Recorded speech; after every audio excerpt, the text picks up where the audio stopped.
On everybody, welcome to LightSaber Radio. You're the most outrageous Star Wars show on the web. And today, we got a good one for you.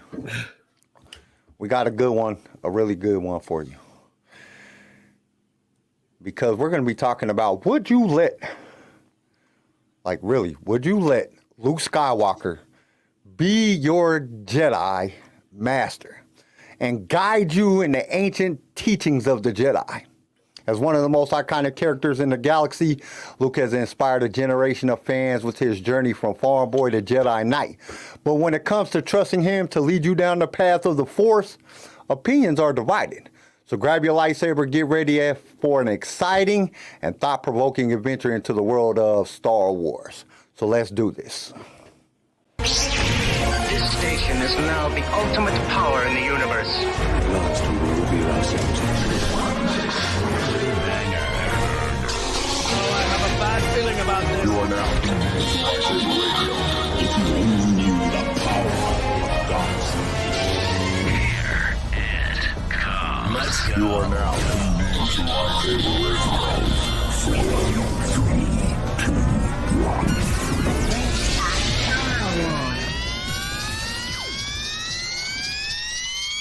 Hello there. Okay, fellow Star Wars fans, today's show is going to be a tough one to tackle because it's kind of a controversial topic. Would you trust Luke Skywalker to guide you to your knighthood? But before we dive into that debate, we have a tradition here at LightSaber Radio that we just can't resist, and it's the Hothbreaker. It's our form of an icebreaker, just to get our outrageous juices flowing. So let's join Garrison as he presents us with a wild scenario, and we'll give our most outrageous responses. And everybody watching, you got to join in too. So put your answers in the chat. But before we get to that, let me give a shout out to Star Wars team leader Chris, Darth Akari, and J-Dog. Everybody that's in the chat, make sure you guys jump in on this question because I'm pretty sure Garrison got a crazy one because I'm pretty sure it's going to go with the theme of today. So before we get too far, let's get started.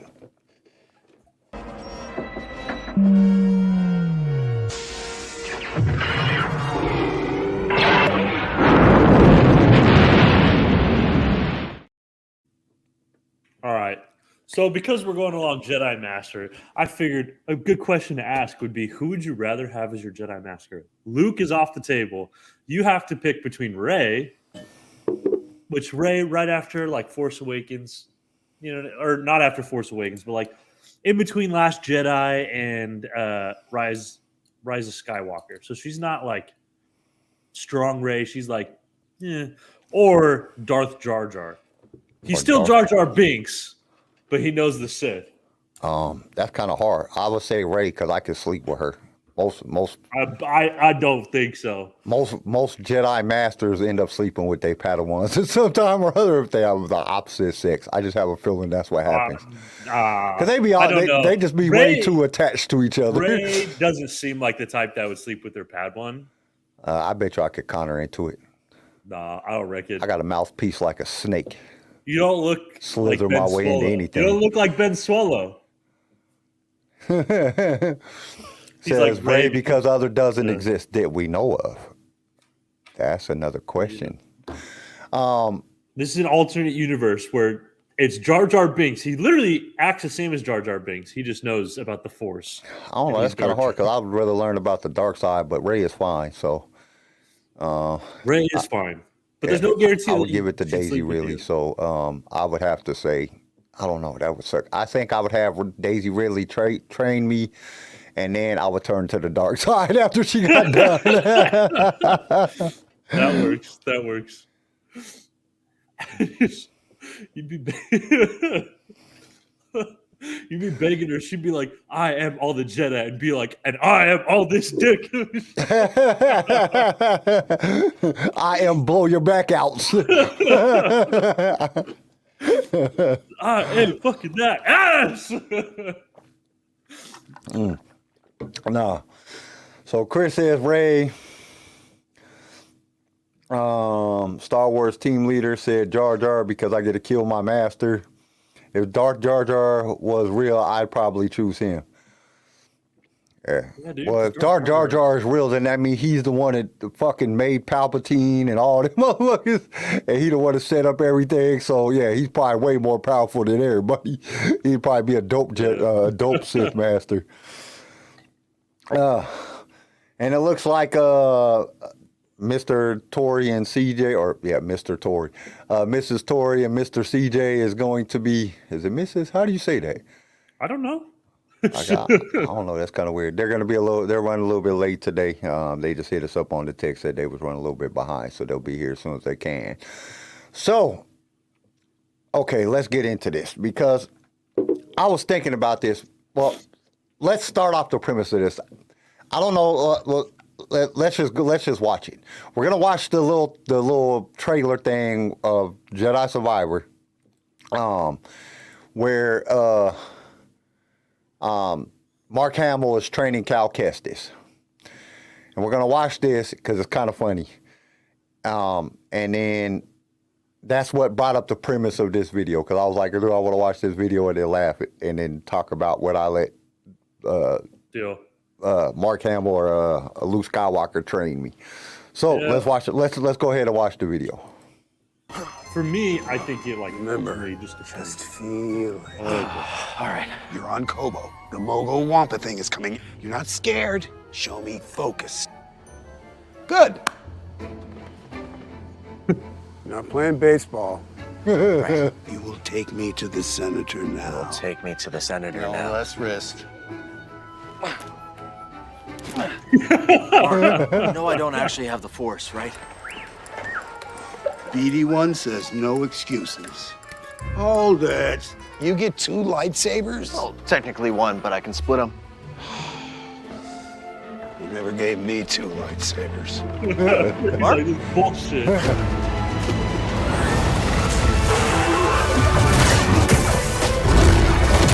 Duck! Okay, now use your force powers to pull that sphere.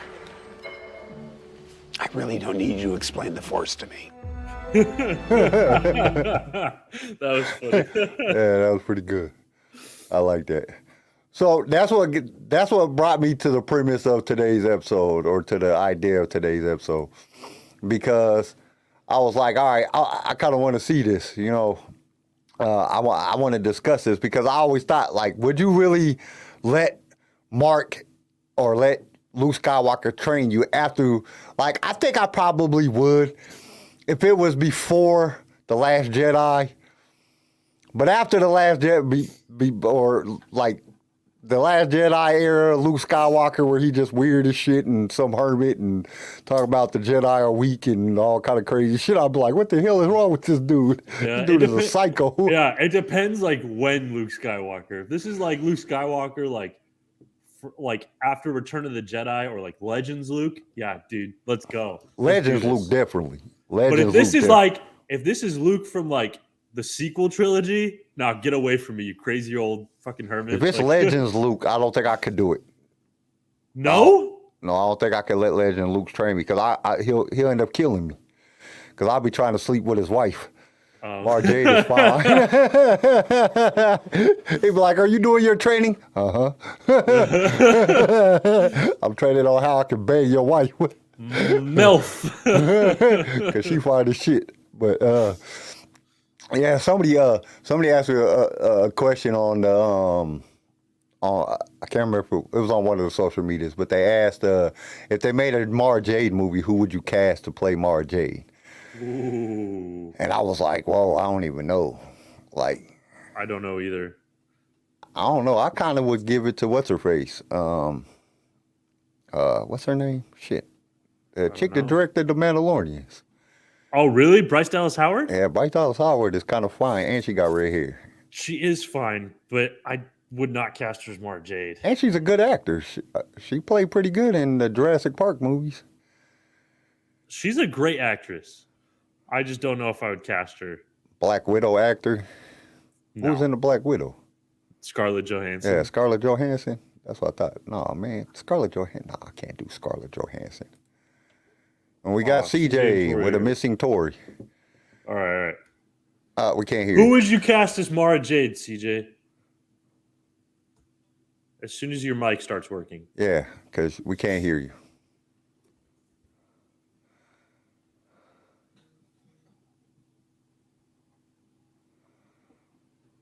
Oh, still can't hear you. How about now? Yep, now we can hear you. There we go. Who would I cast as live action Mara Jade? Yeah. Are we talking about now or Maybe in the 80s? Jessica Chastain. Is that how you say that name? 70s, 80s? Like maybe 80s, 90s Mara Jade? Right? It'd have to, We're it'd just have to talking about Mara complement. Jade in general. Who would you cast Well- to play Mara Jade? If they made a movie about Mara Jade, who would you play? Who would you cast? Jessica Chastain's a redhead, and I like her. I might do her. Who? Jessica Chastain, I think is how you say it. She's from Interstellar. She's the daughter in Interstellar. Like, but grown up, obviously, because we ain't we ain't about that over here. Well, Right? I think she could do it. Nah. Nah. Okay. Well, I think she's fine. I mean, she's all right. I wouldn't say fine. I would say she's You're definitely crazy. she's definitely be doable. Are we looking at the same picture? I'm Are we at looking at the pictures of her same picture? He's like Sophia she's Taylor. so doable. talking about this food. Jesus.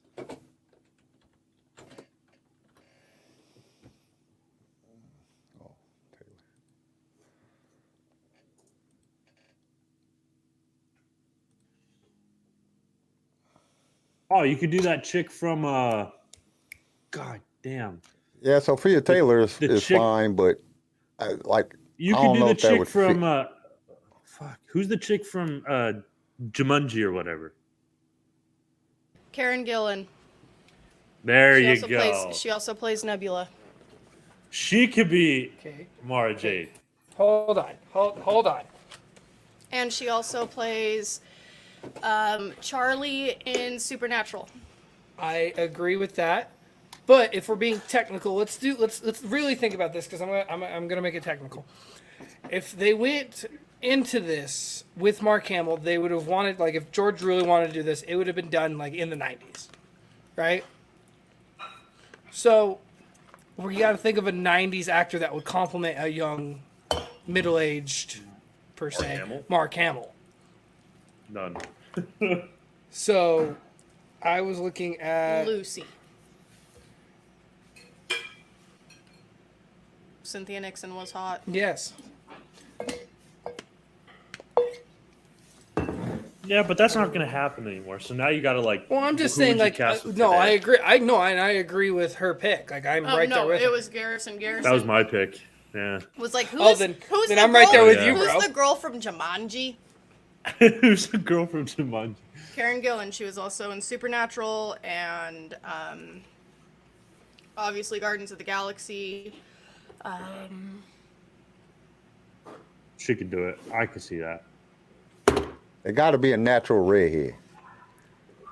They have No to be way. natural. We're redhead. gonna make it Are- die. You are know hair going- dye are- exists, wait, right? Wait, Yeah, I know Kyle, hair are dye, you, but that Kyle, takes are the you fun gonna out be of the it. one to check to see if the carpets match the drapes to see if she's a natural? Yeah, I'll check it. I'll check all He's of like, it. I You won't volunteer argue. as tribute. I volunteer. I'll take one for the team. I will take that for the team. Yeah. That sounds like Kyle. I mean, in the 80s. Molly right? Ringwald? Yeah. I mean, She would compliment Mark Yeah. Hamill. She was in Breakfast Club. 13 or No, they'd have 16 candles. now it's so old that they'd have to make an old Mark Hamill. So then they'd have to get an old actress to play his old wife. True. But That'd be funny. I'm talking I about would in the 80s say, and 90s. That would make sense. Like Molly Ringwald or, a few other actresses that I've looked at. Nicole Kidman could play his old wife. Yeah. Oh, yeah. she Oh, could. yeah. I love Nicole Kidman. Hands down. Yeah, If she 'cause she's can older. play Tamara Morrison's wife in Aquaman, she can be anybody's wife. And she's old. In Aquaman? But she's Nicole not a Kidman natural was- redhead, Kyle. She was She's in a it. natural is. redhead. Your own Yeah, she rule. is. Nicole Kidman She's is a- an. Yeah, I'm she's looking a right now natural at redhead. the 20 top Nicole most beautiful Kidman. redheaded, natural Keith- redheaded actresses She's right now Keith online. Urban's wife. Yeah, I know. She She's was like in, blonde. She was in Moulin No, Rouge. she's No, a natural redhead. She's a These are all natural redhead. redheads. So here, Yeah. let me name off the people that they got She's on dyed the She's 20 like, top list. bro, this is pretty close to like blonde red though. Like that's not like But Mara it's still Jade considered red. red. She's still considered red. No, so I'm All so right, for a so- while there, her hair was like a strawberry blondish because she colored her hair, but she is a natural deep redhead. Okay, so Do we got to call got Keith Emma Urban Stone. and confirm the carpet drape thing? Emma have Stone hookups. I guess is number yeah, one. there's some pictures. Emma of her. Stone, I could see Emma Stone, but not. Emma Stone doesn't. I don't think Emma Stone can play like. Granted, I haven't seen Cruella where she plays Cruella, It's very good. but I don't see Emma Stone as being like this huge badass. She was in Cruella though. Like in Cruella, she was amazing. I loved it. I loved every second of it. But And we she, got I couldn't, Amy I couldn't see her Adams. wielding a lightsaber and being proficient at it. There'd be too much stunt doubles in her work for it to not be a good enough product. So we got Ruby Amy Rose. Adams is the next one. I vote Ruby Rose for anything. Christina Hendricks, Which one's Ruby Rose? She couldn't even handle playing Batwoman. Jessica Ruby Chastain. Rose, she has short hair. She was in Orange Is the New Black. Oh She yeah, couldn't yeah. handle playing. She couldn't handle playing Batwoman. She can't. Isla couldn't play- See, Fisher. I wouldn't cast her as Mara Jade. I don't know. Isla Fisher is pretty fine. She just ain't got no body. Especially since most of her roles she is actively playing as. Bella Thorne Yeah. or Bella Thorne, however you say it. No. Katie Bella Miro. No. I love that. Bella She's already- Thrawn. She's already screwed up her Disney franchise mark by being a tremendous Allison Henning. Emma Henning- Stone. Emma Watson. Oh. Emma Watson. I mean, she's natural. I don't reckon. Rachel Hurd Wood. Why they with this chick is ugly? Why would they sit back and say if she's you the look- top 20 most so beautiful? Emma like, Watson. Emma Watson is attractive. She does action. She does action. If you watch her, how she portrayed Hermione in Harry Potter, like yeah, Hermione was a psycho in the books. Yes. Like she Karen literally. Gillan. Yeah. Yes. But I don't know. I I, think, wouldn't really I think Hermione Granger consider her could. action. Sophia Think Emma Turner. Watson. Holland Emma Watson Roden. played Hermione. That's what I'm saying. I said yes. Emma Holland Watson. Roden. I just agreed with Bro, that. I don't know half the names that you're Lydia saying, Kyle. and Teen Wolf. Lydia Martin and Teen Wolf. She's Oh, that's one.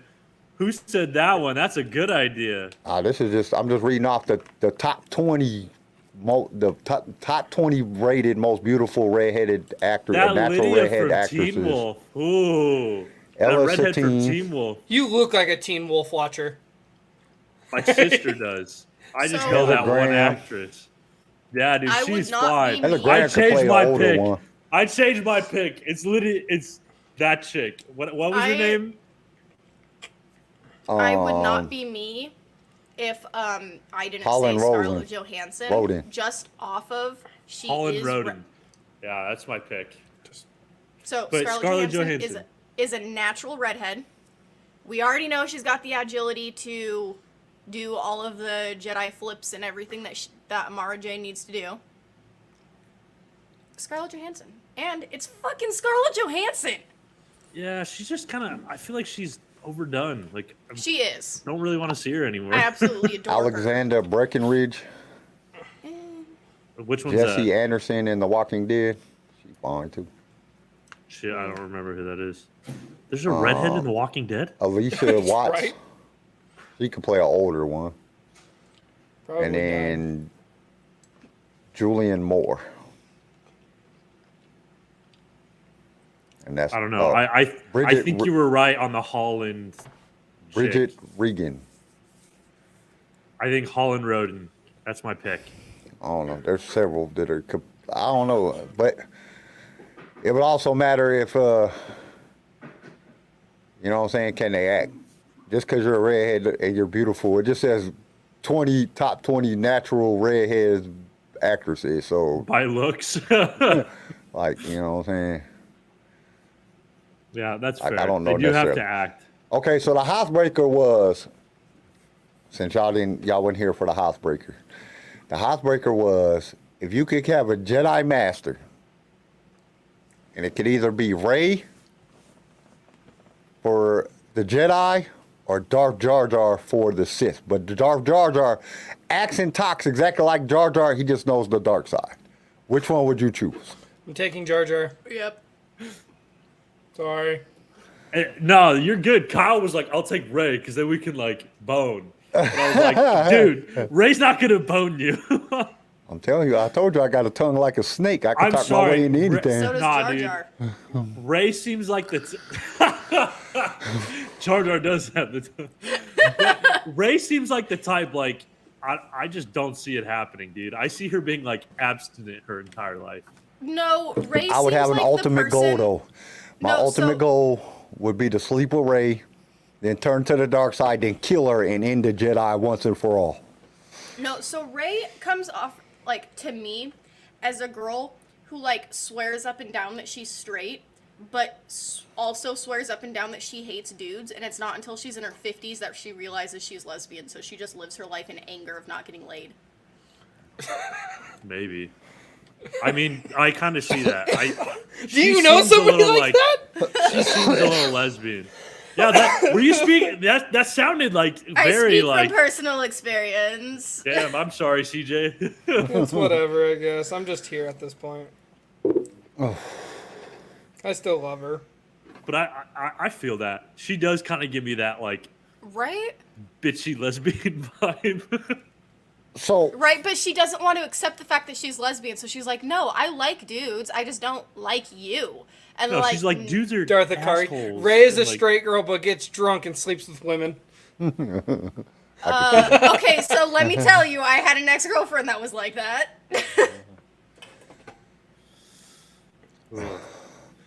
So It's fun. My in life the is question, fun.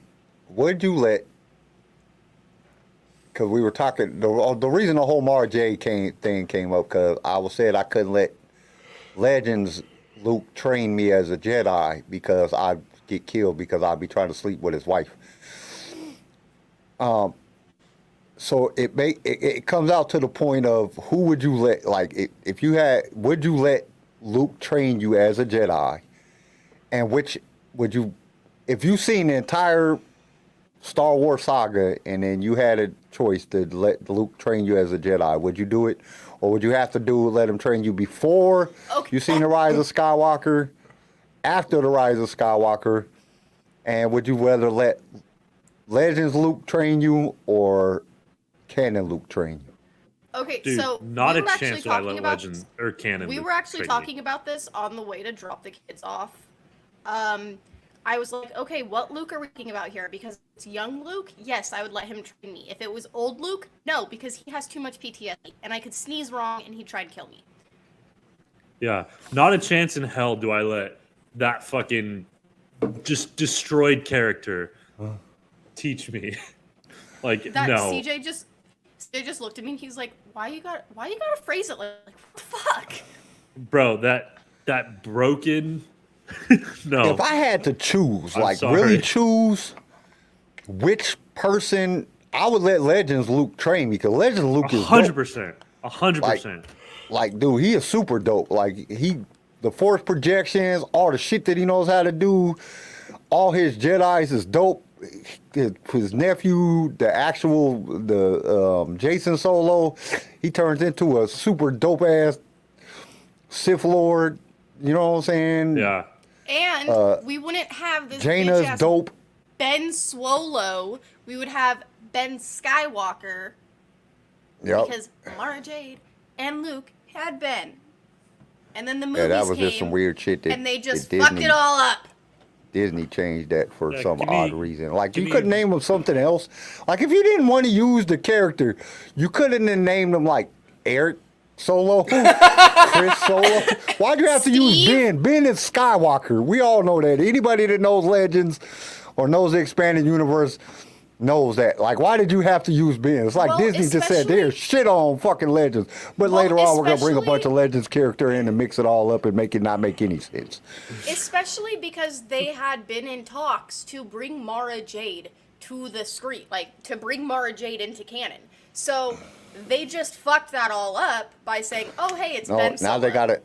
Now when if they do bring Mara Jade into canon and they have a kid, they're going to have to name their kid Jason Skywalker, so they can equal it out. Oh my God, No. it's Jason Bourne. No, we do the world between worlds. No, we do the world between worlds, and it resets everything, and Rey's not even a fucking thought. And then we Yeah, get they rid ain't of gonna Ben do that. and Rey. Nah, that's even worse. That world between worlds shit, I hate that shit. That is the laziest writing. It is not though, because it Hey, brought, they brought back back. Ahsoka because of that. Shut your fucking Yeah. mouth. Nah, dude. Yeah, that's so yeah, lazy. I agree with Kyle. You better fucking quit it. It's so lazy. That was the easiest way in the world to bring back Ahsoka. Ahsoka was dead. They brought her back, and I was super happy. Because Ahsoka's the shit. So we do know it has been released that Ahsoka is coming out in August. It is confirmed. August will be the release date for Ahsoka. Actually, I got the release dates for all the new shit that's coming out. Somewhere, but we'll get to that news. We're still talking about. Luke Skywalker. So, But yeah, I just don't see the PTSD like Disney Luke. Like, bro, yeah, like there was in the chat. Like, I wake up, I had a bad nightmare. You are now in danger of dying. Well, it's not Yeah. even- Sorry, I'm gonna kill you. I know what you're my nephew. I love you, and I'm Yeah. gonna have to explain this to your mother. But bye, Well, bye. it's not even that. Like, I could sneeze while I Well- could sneeze because a bitch got allergies. Okay, Yeah. I could sneeze, and he'd be like, "Oh, you're turning to the dark side." Like, I had a bad dream. Well, it was nice knowing you. Right? I had a dream that I watched you die. Well, you're gonna die first. Sorry. Like, jeez. Yeah, like nobody wants that. I wonder if they're going to bring that into the Ahsoka series, like flashbacks of the world between worlds. I hope so. That'd be kind of cool. It'd be different.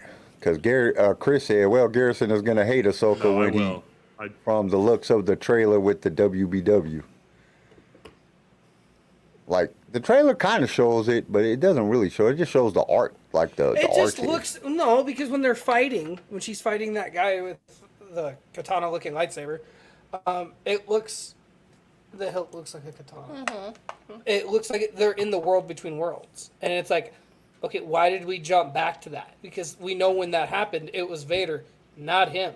Unless if he was in that situation, but that would make no sense because that was destroyed after Ahsoka was pulled out of it. they're just Yeah, rewriting because everything, it's freaking, fine. remember the fire was coming through with Palpatine when they were Yeah. running. He blew up the world between world. Palpatine did.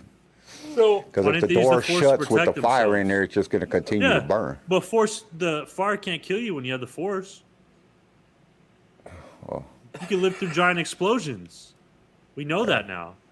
no, not with Jared. If only Kanan had done that. Died. Yeah, Baby That Yoda could do motherfucker's it. dead. Why He couldn't guaranteed to Kanan? death. Baby Yoda did it. Why couldn't Kanan? Because He was holding it back for a while, but then he had to sacrifice himself to save his pregnant not as wife strong or as his Baby pregnant Yoda. girlfriend, and he was He's not as sacrificing strong as himself for Baby the Yoda. greater good.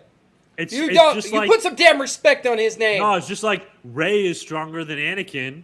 Rey could force No. heal. Anakin had to join the Sith to do that. and he still And couldn't even do it. then 'cause didn't do it. then he still see? didn't do it. It's fucking. Yeah, see, Darth Akari agrees with me. He was saving his family. You know, his Yeah. girlfriend was pregnant. Grogu saved his family without getting his ass killed. Yeah, but he wasn't fucking trying to push a ship away and hold back the fire. He was just holding back Grogu is some fire. also a member of the most powerful species in friggin' Star Wars. We don't know. that. We They're don't just- know yeah, his we don't know metachlorian that. count. We don't know anything about him. We're Yeah, learning as we go with he him. could have He like could a be medical low. chlorine count of 3. But he's like You know? untrained, bro. He's a fucking child. Which makes him more deadly. Yeah, but Yeah, you got to because you remember, use your Kanan was holding imagination. back the fire, and at the same time, he pushed the ship and let the fire. So he was like, it was just too much. It was double the amount. He couldn't do it all. And Kanan wasn't that dope anyway. No. You know what I'm It's saying? just- Kanan was dope, it's but he just wasn't. He another one of wasn't. the- He I was about wasn't to say, you Yoda better dope. put some You know what I'm respect saying? on He Freddie wasn't Prinze Anakin Jr.'s dope. character. It's not. I'm not the one disrespecting it. It's the Mandalorian disrespecting it. No. It was a story arc in Rebels that made it heartfelt and made it you hurt a little bit. Grogu's thing, okay, imagination. Okay, Yoda said it best: the imagination of a child is a beautiful thing, right? No, simply wonderful. The mind of a child is right. Yeah, but pretty much the imagination of a child, right? What? No. The mind of a child has so much imagination in it; it's uncanny. So Grogu in that moment. I must be a child then. 'Cause my gonna write a imagination book. is very I'm gonna big, write a especially book. when I'm off of drugs.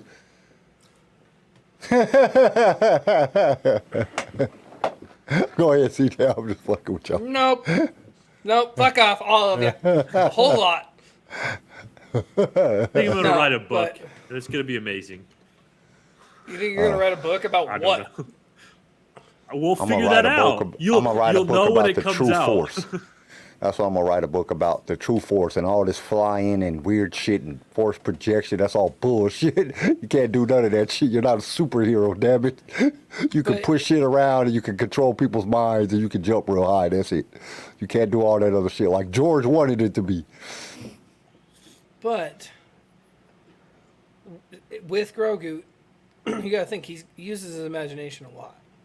He probably thinks of a better life, a happier life, a fun life. In that moment, what would you think when you're standing there about to die?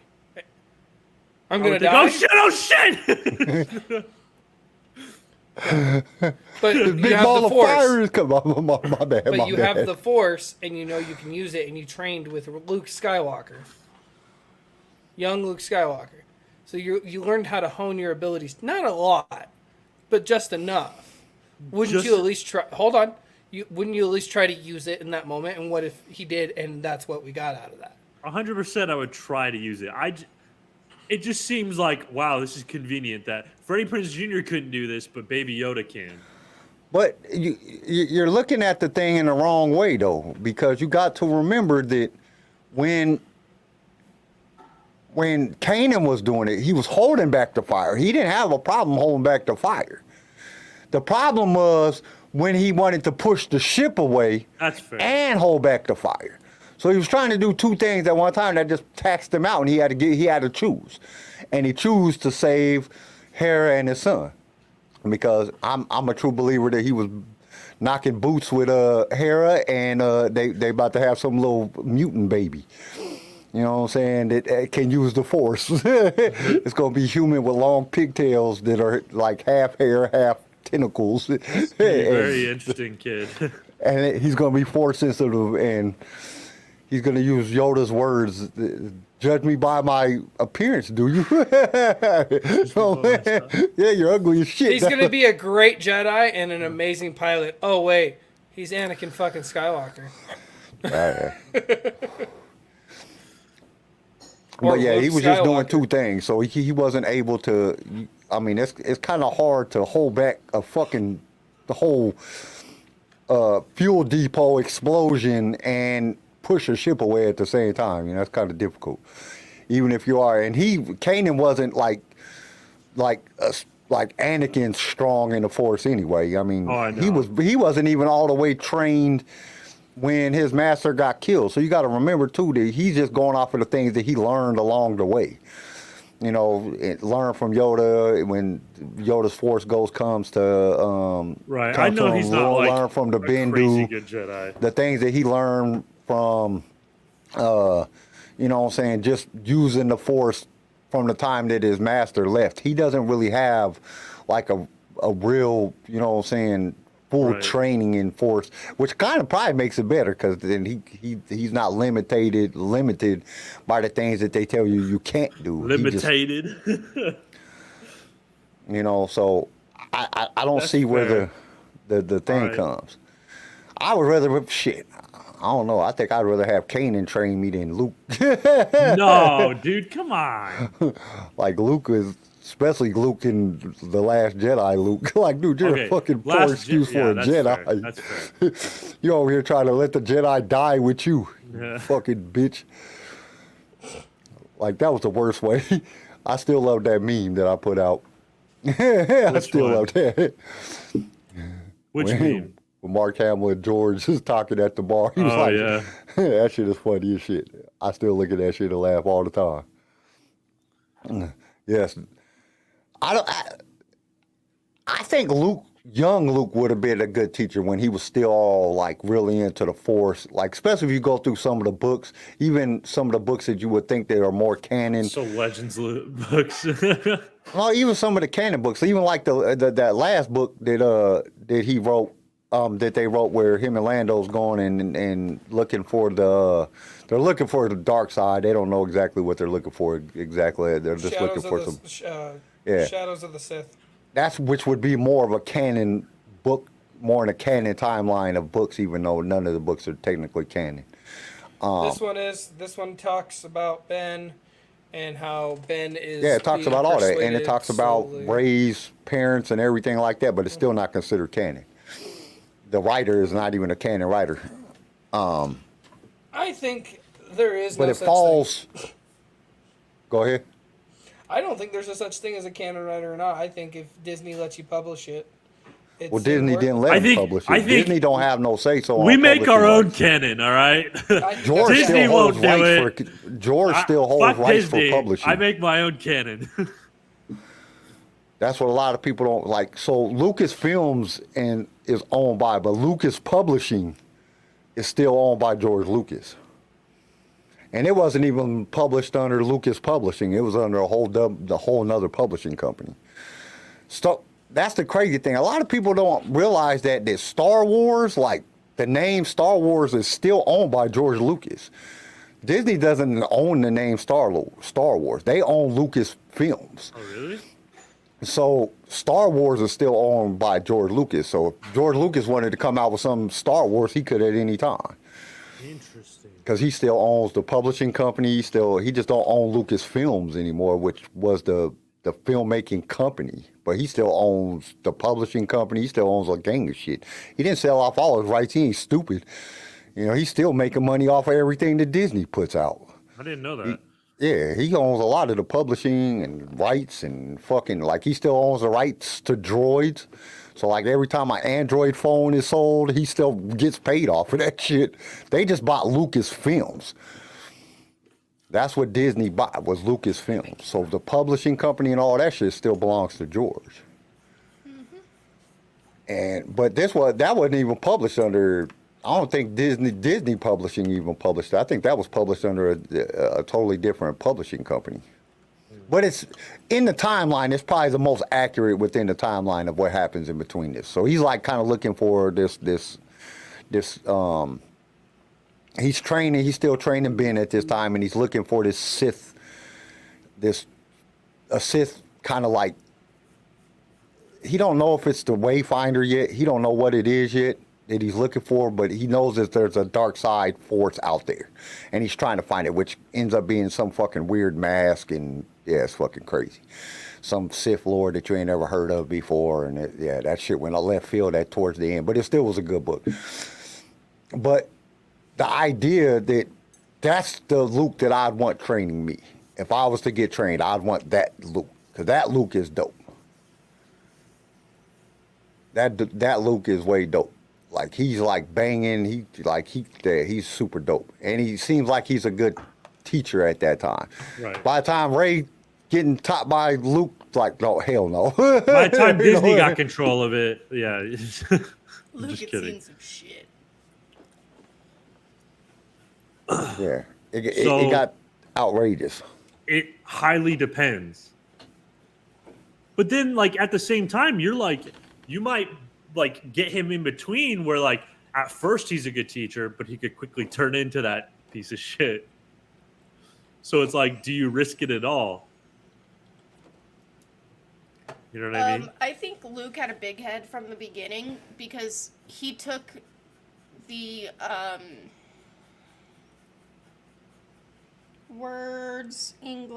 credit he took the credit for like destroying Palpatine and Vader when neither one of those things was him. No, dude, you are so stuck on that, huh? Luke is overrated. I love Mark Hamill. I love him so much. He is a gem. But Luke is so like overdone. Like everybody thinks that he is the coolest of the cool, the baddest of the badasses. What did Luke do to you? What did Luke do? Period. He brought balance. He flipping brought Darth Vader back to the light. But Darth Vader was the one who killed Palpatine. It wasn't him that killed Palpatine. He just took the credit for it.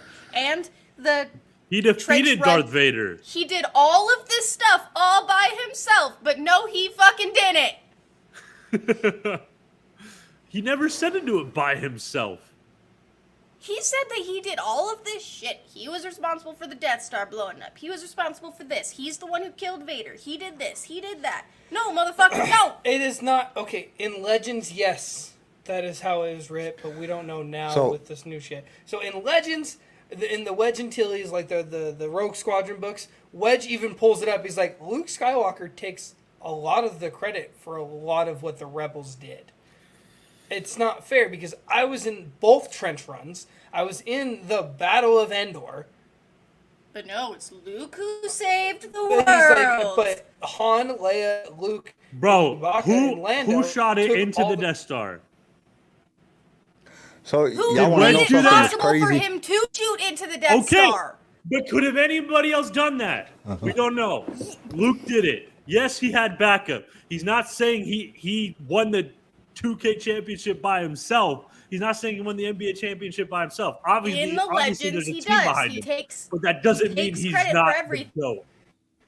So in the Legends, y'all wanna hear book, something crazy? in Rogue Squadron, he What's up? takes all the credit, and Wedge is mad because Wedge doesn't get to be promoted. Wedge doesn't get a lot of the things, but Luke gets his own boulevard. Luke gets all these things. He's the great Jedi. All the Sounds like someone got a case of jealousy to me. It's not jealousy. Okay, check this out. George Lucas retains the rights to all merchandise related to the franchise. I was 10 times the pilot. That Luke was. Fucking fight me. Second, I love her. he retains all rights to all sequels. So he can come out with a sequel whenever he wants.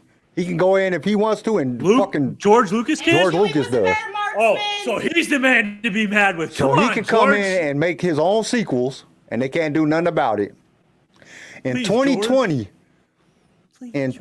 where is that? In 2020, fucking the Disney record assets for Star Wars was $200 billion, and it made George Lucas $10 million for doing nothing. $10 billion for doing nothing. Sounds nice. I can So get used to yeah, that George life. George is still way cashing in on. He owns all publishing rights. He owns all merchandise rights. George is smart as shit. Like George ain't stupid. George, yeah, I'll sell you. Yeah, you can have fucking Lucasfilms. I don't give a shit. But I'm holding all the rights to everything. So George can come in and say they pissed George off enough with these dumbass movies. He could come in and just like literally just. He could just come in and like literally just freaking make new sequels and do whatever. They can't do shit about it. Disney don't hold rights to shit really. Did I make her mad? That wouldn't make me mad either. Oh, okay. I thought I actually made her mad for a second. I was like, I'm sorry.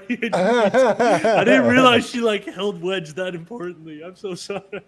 So I if I could choose any Jedi Master out of all the Master, I would choose George Lucas because he's the smartest. He's the richest Jedi Master of all time. He's richer than all the Jedi, all the Sith, everybody. Which makes him the most powerful because he has the most money. Nah, like, dude, I don't know, man, because like, dude, when Luke is like when he's in his prime in between the movies and he's out fighting the dark side of the Force and going to planets and being the negotiator for everything. And you got to remember, at one point in time, he's the only Jedi that's around. So he's like having to do all the work that all. So there's a confrontation on the planet. He has to go figure it out. He has to go be the mediator. You know what I'm saying? If there's bad things happening, he got to go fight it. Dude, Luke is pretty dope if you think about it. Luke is pretty damn dope. But by the time he gets to the last Skywalker or the last Jedi, it's like, dude, you're just broken. Like they were like Ben broke you. You are broken. Ben broke Disney you over. broke you. He been back Mountain Jew. Brokeback Mountain. No, it's Ben back Mountain because Ben did it. I get it. Like, because you're just like a straight bitch at this point. And then you didn't even have enough heart to like show up in person to fight your nephew. You didn't even have enough heart. You showed up as a hologram. You could actually face him. You know what I'm saying? You had to send him a Jedi FaceTime. You know what I'm saying? Which is kind of just like, oh God, this is terrible. It's bad. Oh, I want to tell y'all that we got like a lot of people really enjoyed the end of the Wednesday episode. We got a lot of comments on the end of last Wednesday's episode. Was it the joke I said? A lot of people texted in and was like, you like, we got a lot of, that shit was funny. What? I don't even remember what happened, dude. We That just was started, a long me, time you, and ago. Tori just started talking about random crazy shit and just was just fucking laughing and yeah. Oh yeah, I made a funny joke. I don't remember what it was about, but I remember we made some funny jokes. I don't remember exactly what we were talking about, but it was funny as shit and everybody thought it was fucking great because we got a lot Sorry, of Garrison, fucking... you annoyed me too much with your Luke sympathizer shit. my Luke pride. You Skywalker sympathizer. Yes. If I could, like, dude, out of everybody, when you think about it, Anakin would have been made the best master. Like, Ahsoka's dope. Ahsoka is super dope. Like, especially when he did things so weirdly. Like, I rewatched Tales of the Jedi with Phoenix, and I fell asleep, and I woke up to an episode that I had priorly fallen asleep and did not watch. But it was the Ahsoka Like, episode. it's only where like 20 minutes long, the whole thing. How did you fall asleep and miss it? Okay, listen. Don't judge me. I'm tired.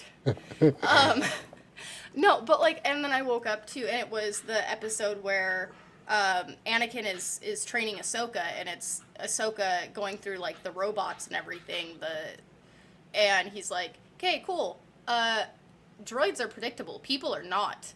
And he just has Rex and his dudes just stunning the shit out of Ahsoka, and it's like, I don't think anybody ever thought of that.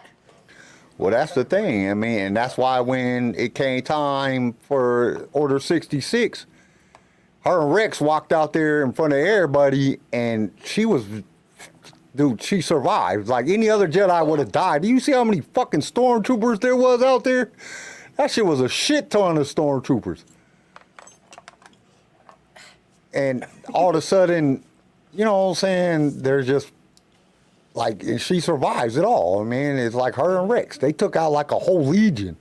They took out like the whole 501st and shit, and or whatever, whichever one it was. 332nd. They like killed everybody. Like, dude, that shit's dope as shit. It was the Ahsoka is 332nd, dope. because it was Ahsoka's old battalion.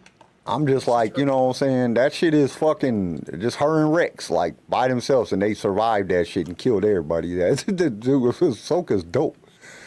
She's taking on she's taking on 2-3 freaking Inquisitors at a time. She's taking on Vader. Also, Ahsoka would not have survived that if it wasn't for Rex. It was a team effort. We're gonna give Rex his goddamn but credit. if it was just Rex would have died instantly. You know what I mean? He'd have been dead in 5 seconds. He would have played it so smart. If he'd have walked out there and by himself, he would have died. And started firing, he would have died so quick. Ahsoka, if it wasn't for Ahsoka, Rex would have been dead. She was blocking all them bolts and fucking using the Force to push shit around and move shit and everything. That shit was dope as fuck. No, Rex would That was just probably some of the continued dopest playing shit it I ever like- seen that any Jedi ever done. The only person I've seen anybody else do anything is when Satine smashes Malgus into the mountain. That shit was dope because she was killing everybody. She was fucking them fools up. She was taking out Sith Lords and fucking the stormtroopers and everybody in the gameplay movie, and then smashes Malgus against the fucking rock all hard and dope. shit. That shit is dope as shit. Dope. Satine was dope.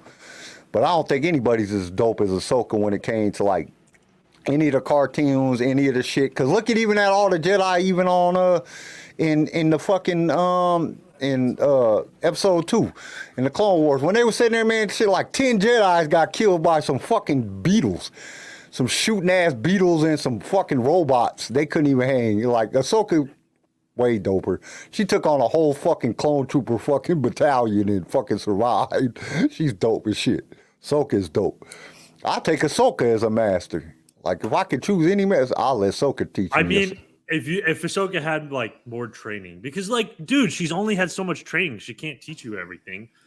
Like, yeah, but I think that's what makes her good too, though.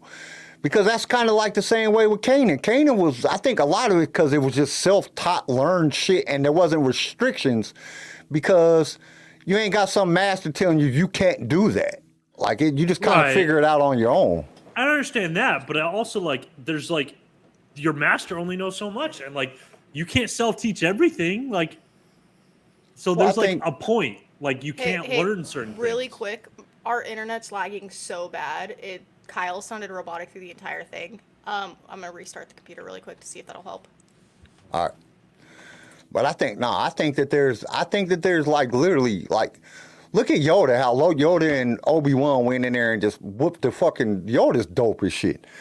There's just certain characters that are just like way doper than other characters. They just are, man. And when you look at it, it's like, because, man, shit, Yoda's throwing his lightsaber, stabbing clones in the chest, jumping on them, pulling his lightsaber out, blocking shit, flying everywhere. That shit is dope as shit.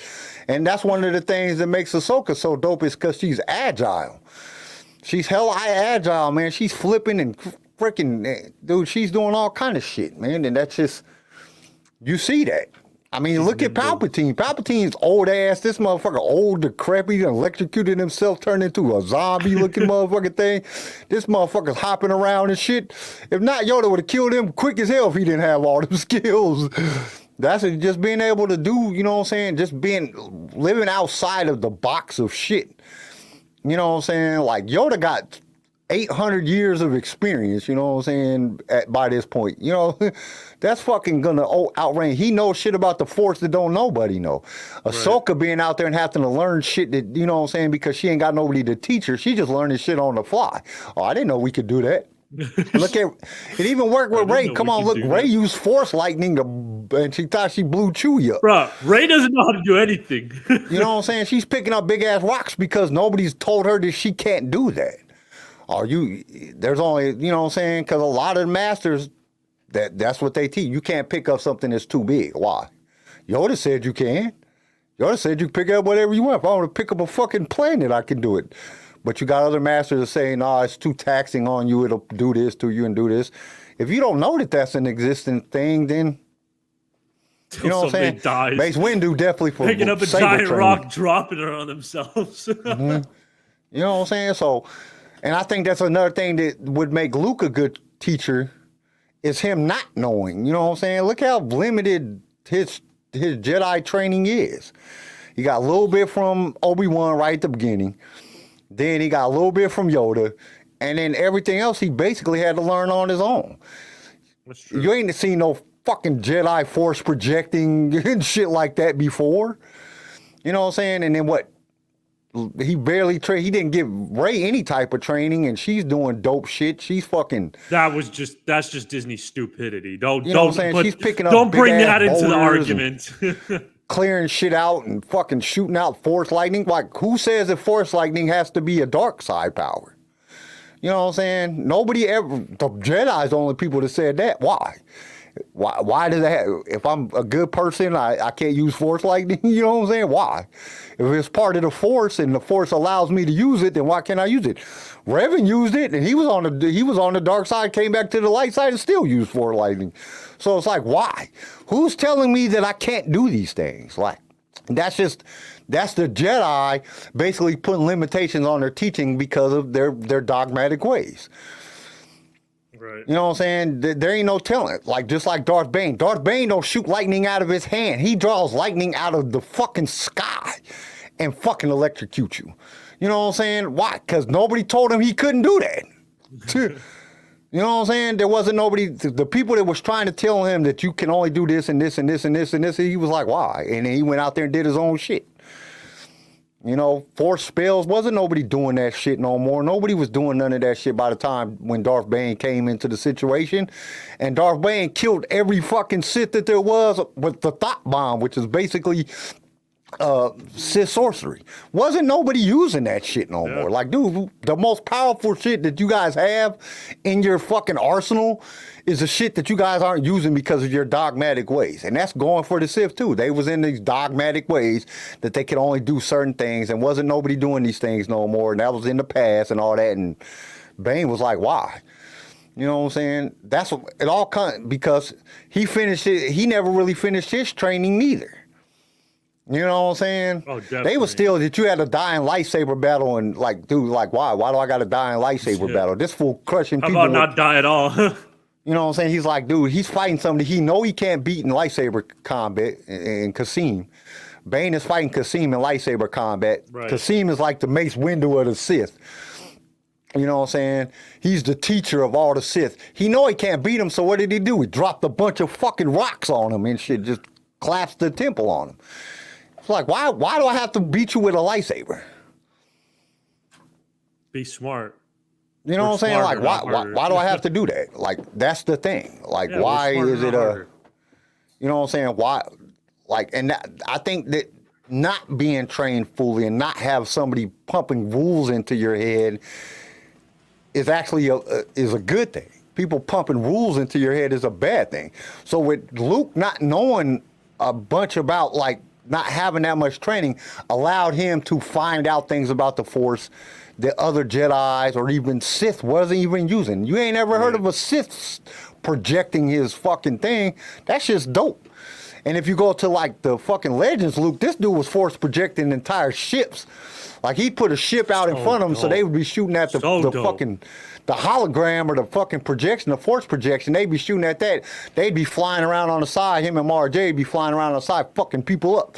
You know what I'm saying? And space battles and shit. So, like, dude, like that Luke, dope.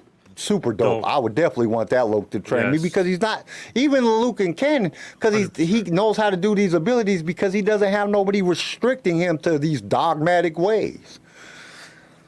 I think I would pick anybody that could that just had a lot of training. I mean, even if you look at what's her name? Shit. Damn, why can't I think of her name? Xana's fucking Darth Cognis.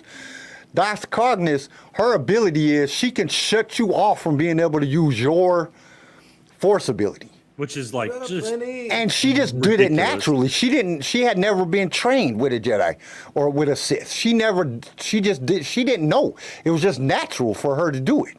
She could see into the future and shit and know shit. Never had no training to do this shit. But her Force abilities was dope before she ever became a Sith. She already had dope ass Force abilities. And she never had no formal training. So I think a lot of time instinctual training, the shit you just learn by just doing shit to save your own ass, is way better than the actual training that you would get by a Jedi Master or a Sith Master. You know what I'm saying? Because they can limit you. Because especially if they're trying to do some old dogmatic fucking, this is how it has to be. You can't do this. Why? Why can't I do that? What makes that being a dark side, or what makes that a light side activity? You know what I'm saying? Like, who dictated that these things are light and dark side? You know what I'm saying? Rey was just trying to save the damn ship, and she shot out Force lightning and then blowing the shit up. I mean, she was kind of, I don't know if she was angry, but it was an intense situation. But that doesn't make it bad. Other than she thought she blew up Chewie, that kind of was bad. I thought she blew up Chewie at first. Like, damn, bitch, you blew up Chewie. What the fuck is wrong with you? Yeah, you just became the most hated character in Star Wars. Chewie has lived through literally everything, and one day with Rey killed him. So it's like, you know, That'd be bad. but does that make her a bad person because she used force lightning? She's not a bad person. She's not a dark side user because she shot out force lightning. That was just their way to try to explain that she was a fucking Palpatine. But in all reality, any Jedi could do it because we know that Bane could. I mean, we know that Revan could do it, and he was already a light side person when he could shoot out lightning. He could absorb lightning and shoot out lightning. That doesn't make him a bad guy. He just learned how to do it, and he says, "Why does he was like one of the people that questioned the Jedi in their dogmatic ways." Right. Like he got married, you know what I'm saying? He did things that you wasn't supposed to do. Technically, he wasn't part of the order no more, but you know what I'm saying? He still held his Jedi Knight or classification because he could go to the Jedi Temple whenever he wanted. All But, the Jedi like- tell you, or all the Jedi end up teaching you, is to always question authority. Just saying. It's just crazy to have an idea that one is one way or a dark, one way's dark and one way's light. Because it's not Sith deal in all. absolutes.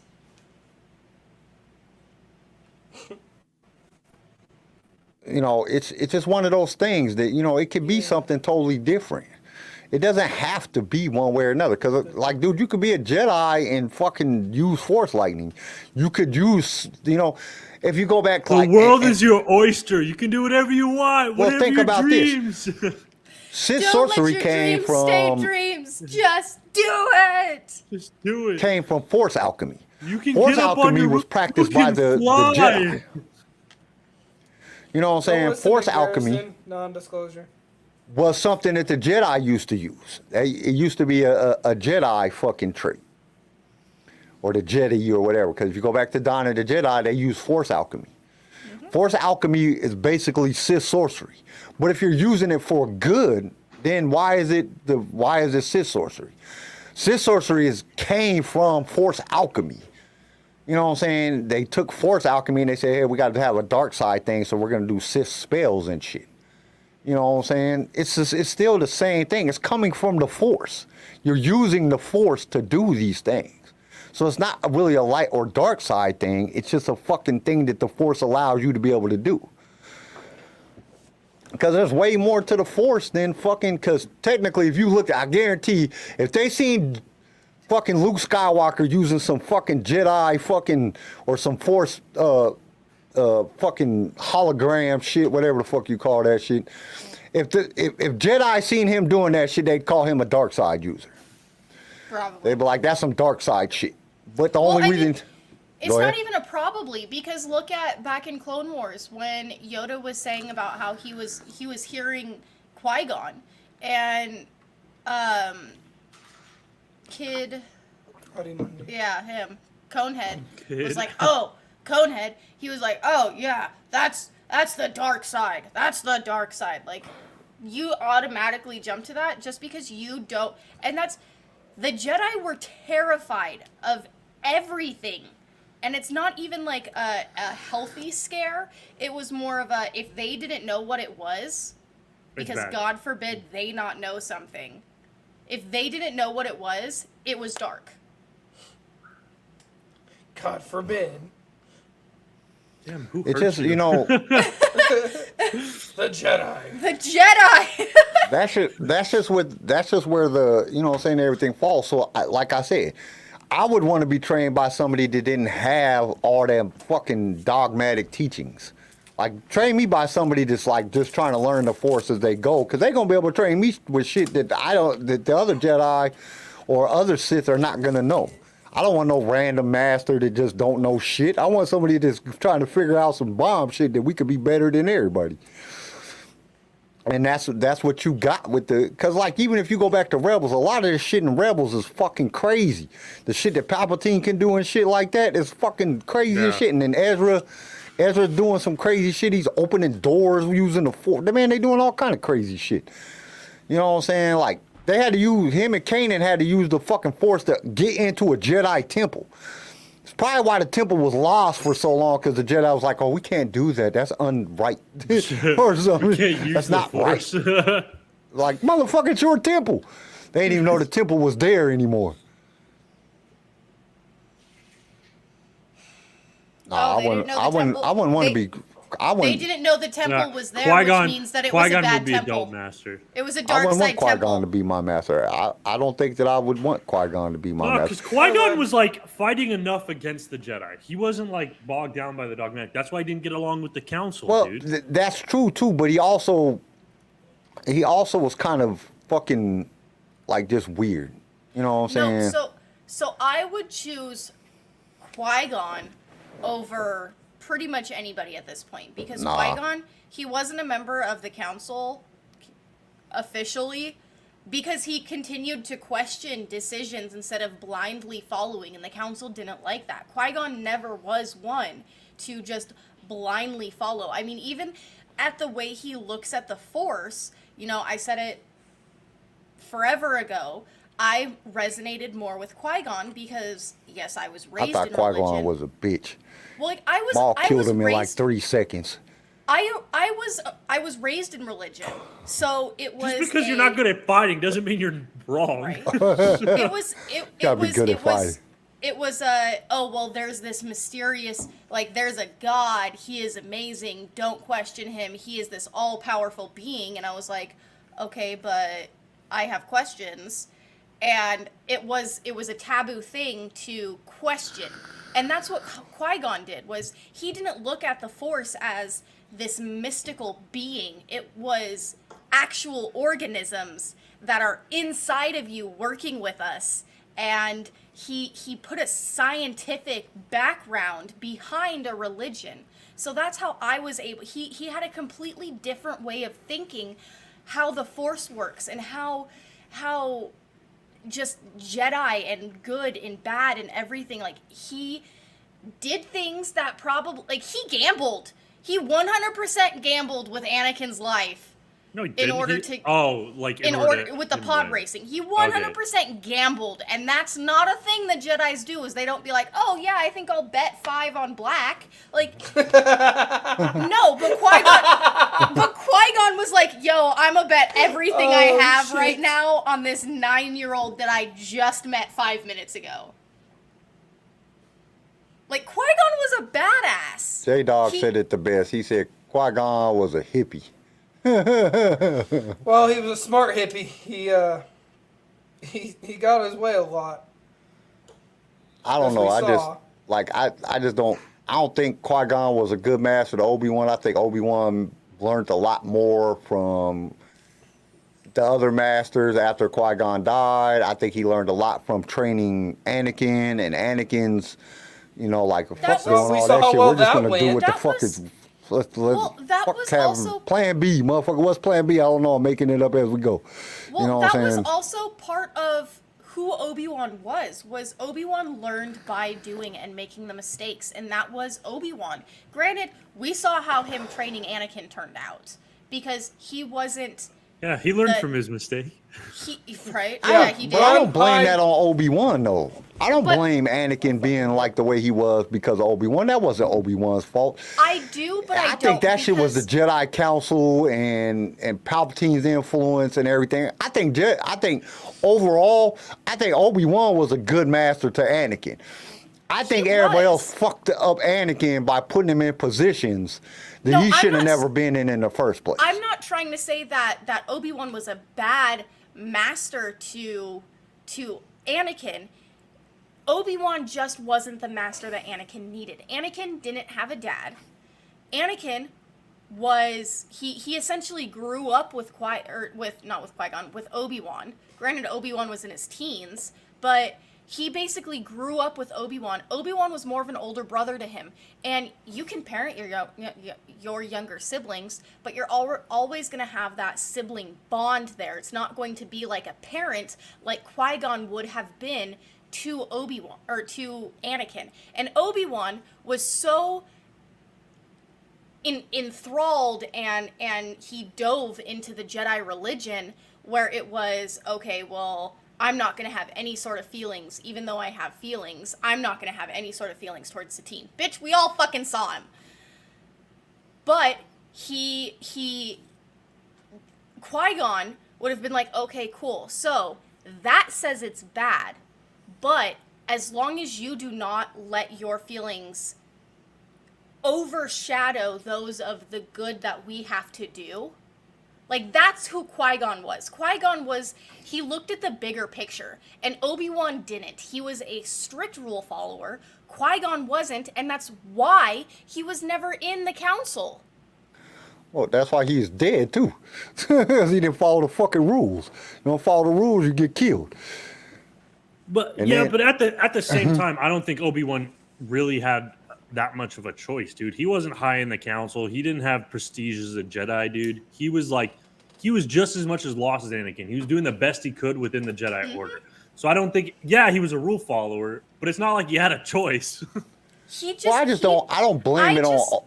I don't blame it on. prefer Qui-Gon over Obi-Wan. Don't get me wrong. Obi-Wan. Daddy-Wan I still Kenobi think is because y'all is got to amazing. understand that even if Qui-Gon was Anakin's fucking master, he still would have went to the dark side because he still had Palpatine in his fucking ear constantly. Palpatine was there to do that. That's what his fucking job. His whole thing was to fuck up. Who fucked up Anakin the most was Palpatine and the Jedi Council because they put him in positions that they should have never put him in. Right, but I she's mean, not they even arguing say that. it in the At movie. the same time, Objectively, he would have been a better master. I'm for not Anakin saying personally. that. I'm not saying Obi-Wan was a terrible and I didn't like Obi-Wan. No. And But I that get what he you're was saying, the and I reason he agree went with what dark. you're saying. I think the best possible master probably would have been Qui-Gon. Mace. Qui-Gon. Okay, for him so personally. I agree. Oh, can you grab that? I agree. Obi-Wan was not the right master for Anakin. He Not did it. one bit. Now let me explain. Oh, I Not think one bit. He knew about Padme. He knew about him missing his mother. He knew about the pain that Anakin had, and blatantly chose to ignore it. He blatantly chose to ignore the Because love that of he had for Qui-Gon. Padme. That's didn't- still he- hold on. At the same time, you see where Qui-Gon was flawed, and we read in Master and Apprentice and the Padawan book that Obi-Wan has always challenged Qui-Gon's word, because Obi-Wan, in Qui-Gon's words, is a strict rule follower. He does everything to the Jedi code. Why the fuck do you change that now? Why is that a thing? Why do you think, oh, I'm just going to If it let him wasn't have for it because Qui-Gon- I didn't get it? Because I don't because have it, he but I'm going to let doesn't Anakin know. have it? No. All right. He's If not you would have perfect. stuck to your word and been the If master he Qui-Gon deserved, would have you followed would've the never had to council kill in the him. first place, Anakin would have never even been in question to be trained. Except- And so it's Qui-Gon's That's fault a that great point. it's Qui-Gon's fault that the a entire great fucking point. Jedi Order failed. It was Qui-Gon's fault. No, Because so, Qui-Gon went against the council to train Anakin in the trained first this place. man. Then he made Obi-Wan promise to train the boy. It was Qui-Gon's fault. All the That's a destruction, great point. all the whole thing was Qui-Gon's fault. but you have There to isn't no but. That's a fact. No, That is a good no, so point. I agree. But at the same point, yes, Anakin was only trained because Qui-Gon was like, hey, Mace, Yoda, go fuck yourself. I'm going to train him anyway. Because he has the highest midichlorian count. His count is higher than Yoda's, who is our Grand Master. Yeah, but God being a Grand damn. Master has nothing to do with your midichlorian like, count. It has to but- do with your... You're just just anti. You're a rebel No, I against think- everything. but like- Anti-establishment. So I think that based on how Qui-Gon is and how open he is and how open he was to talking to Anakin when we saw his conversations with Anakin, he was open. He was explaining. He was open to discussion. He was not like the other Jedis, where it was just No matter who trained Anakin, Anakin would have went to the dark side because the dark side was unbalanced with the light. And There was I more agree. light side That's users where than we're there gonna- was dark No, side users. No, this is So where you this- have to this bring is- in balance. No, So regardless of who trained Anakin, he was going to the dark side. I agree that he was going to go dark. He was written to go dark. However, I'm just saying that Obi-Wan was not the master that he needed to be for If Anakin. anybody should have trained, the he- only person that I think was even close to being entitled to train Anakin would have been Yoda. Nobody else should have trained fucking Hell Anakin no. than No, Yoda. I actually agree with because that. no, I disagree with Because that. Yoda's the only one that has the experience to deal with all the situations. Experience But- doesn't he mean trained how to Luke. handle children. He trained Luke. however, He did train Luke. However, Luke is a completely vast, different person than Anakin was. No, we see Luke have the same kind of struggles. No, but is able kind to of, overcome kind them. of. Hold on. So Experience trumps all. Anakin asked. Wisdom trumps all. No, in fact, The only Anakin person that had the talked- wisdom to train Anakin would have been Yoda. Anakin did talk to Yoda. He said, "Hey, Yoda, what the fuck is happening with me?" And Yoda was just like, "Oh, I don't know. Go fuck yourself." Premonitions. He's No, telling he him. I didn't. remember Listen, watching this. he Hold on. didn't We watched listen this. to We watched Yoda. this. We watched this. He went to Yoda about his fucking premonitions. went into description over that shit. He went to Yoda about having premonitions, and all Yoda said was premonitions. Premonitions lead to the dark side. That's not fucking teaching. No, That's no, not no. teaching. No, he said what his fear leads to premonitions anger. was Anger about. leads to hate. Hate leads to About- something. Yoda was Yeah, 100% right when it But came that's not to teaching him. That's Anakin. not helping him. That's you're just It say, is. you're saying Well, something. and that it goes, leads- adding and once more again, that fear. goes back on Anakin You're because rooting Anakin fear. didn't describe. See, if Anakin, all this shit leads to fucking Anakin doing what he wanted. You know what I'm saying? Not listening. But where was Following more in the footsteps of Qui-Gon because But- he wasn't listening, he wasn't following the rules, he wasn't doing anything. If he was listening and following the rules, he would have never married Padme, she would have never got pregnant, she would have fucking, none of these things would have happened and he'd have never been in the position in the first place. So I have a thing. Okay, so as a parent, we are to guide our children. And you have fucking kids. You can say, "Hey, let's not do that. How about we don't?" And you'd be like, and the kid's like, "Why?" Okay, just saying because I said so doesn't stop the curiosity, doesn't stop the child's But this is brain the from thing. going. It from- still falls back it all the doesn't- way. It It doesn't still falls stop back. the kids from Technically, going, "Why?" everybody there, everybody in the One at Jedi a Temple, time, one at a time. from all the Jedis that are alive at this point, have been training Jedi since infantry. The only person that has trained anybody in the Jedi was above the age of infancy was Yoda. So he's the only person that have the fucking wisdom and the knowledge and the experience of training people that were already not infants from infantry. He may have. the Nobody else has done that at experience. this point. He's the He may only have- person that has. So he was the only person that was experienced. Qui-Gon fucked everybody by fucking in the first place because Qui-Gon is the one that said, train the boy.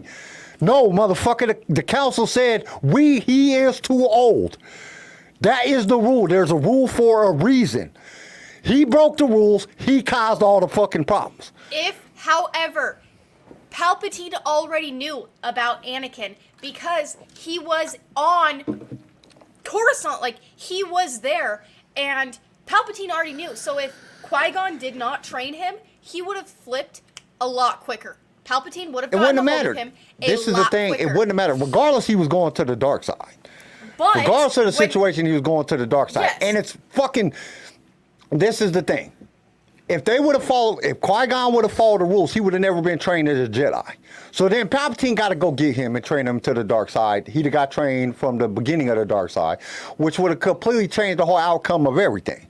Because then there wouldn't have been no, I had a son, I had any of that shit. So then fucking Anakin would have been super doper than everybody because he had been trained from the time that he got fucking Palpatine went and got him. The part of him Anakin betraying the Jedi Order is all Qui-Gon's fault. It's Qui-Gon's fault. No matter how you look at it, No, it's it's not. Qui-Gon's fault. I disagree. No matter if he trained him or not, no matter if he would have done anything, it was. Okay. I blame you the need whole to. order.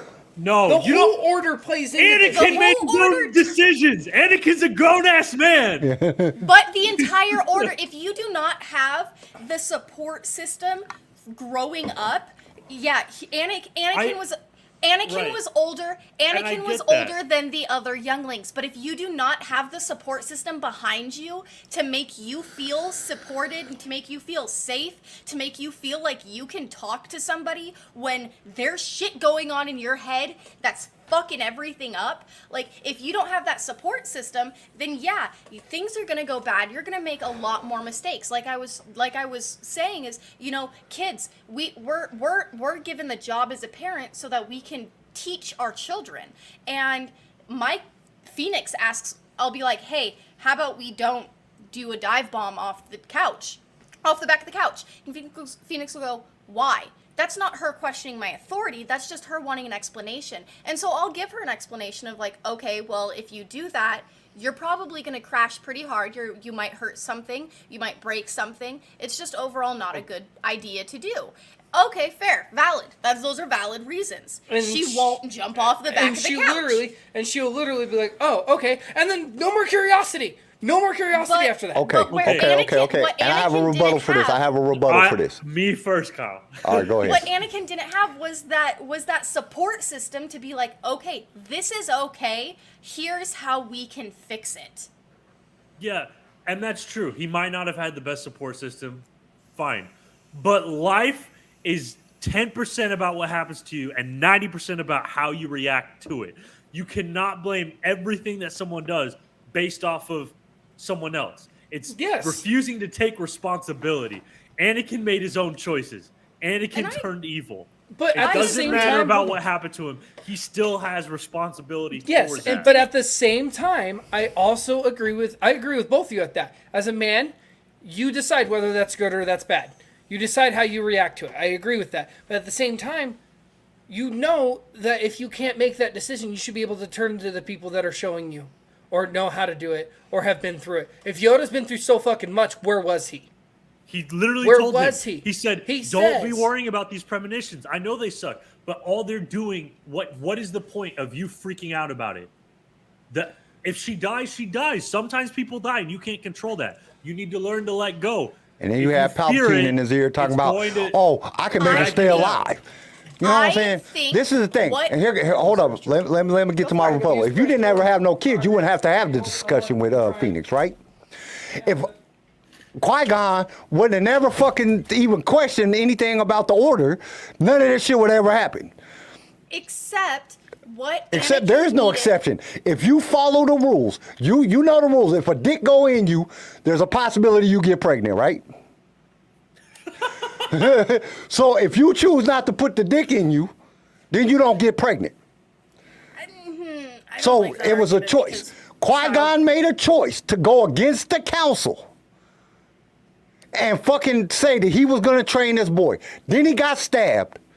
Then he made Obi-Wan promise him on his dying breath to train the boy.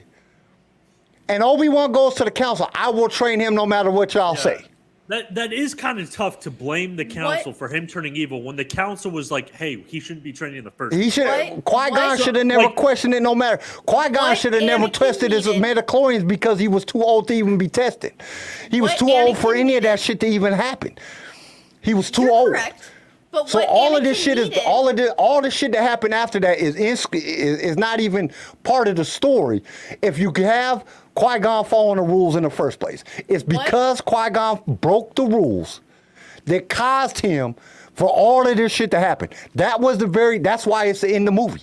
That's why it's the beginning of the story, because it shows that basically, as George telling people to follow the fucking rules. You have to follow the rules.